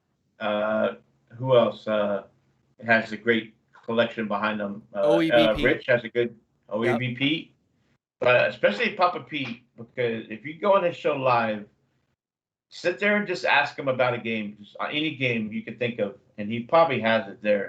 He just reaches behind him and he'll reach it out. It's amazing. So yeah. And these guys are our GOG brothers. So yes, they are also. So, but and check out all of our Gamers United Guild channels tomorrow night. Our brother Mav and the Magnificent Seven. I think he calls it the Marvelous Seven. Come on, Xbox Ultimate. So Pong Soul, who was in the chat a few minutes ago, will be there, and Caitlin and Lady AF and AssassinLupa, Psychonauts, 3-Bit, 4, 5, 6, 7, and who knows? Sometimes they have some guests on too. But Xbox Ultimate, that starts your weekend off with some great Xbox talk. On Saturday, we'll be here, and OEB Pete will be talking Evercade. So if you're into that. On Sunday, I know OEB Pete's going to be talking Amico All Access, talking about our experiences. I told him he could use whatever footage he wanted from us. And then that night is TXR, the Xbox Roundtable, finishing off your weekend with some great stuff. And then we just got shows all the way.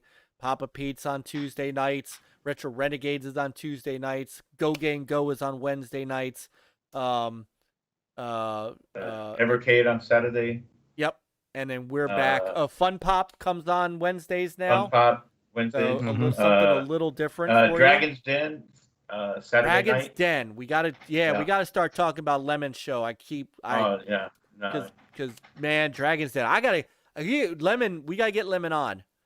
Oh, Back's on Xbox Ultimate tomorrow. Oh, that's nice. Outstanding. Yeah. So we gotta shout start. out to Back from the Dead. He's our brother here. He's been on the show and he does his own stream. So yes, he does. Check out Back from the Dead's YouTube channel. Yep. Or Twitch. I'm sorry. I'm gonna start working on getting Lemon on the show. So yeah.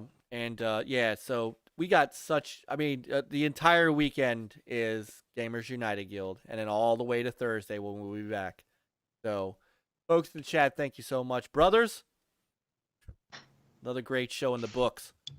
I keep every time I say it's going to be a short show, it's 12:30 and we're ending. So it's never a short show. Hour after Rich left. Yeah. So all right, everybody have a great weekend. We'll see you hopefully Saturday morning. pick up a controller, get some gaming in, and play on, gamers. Come on, guys.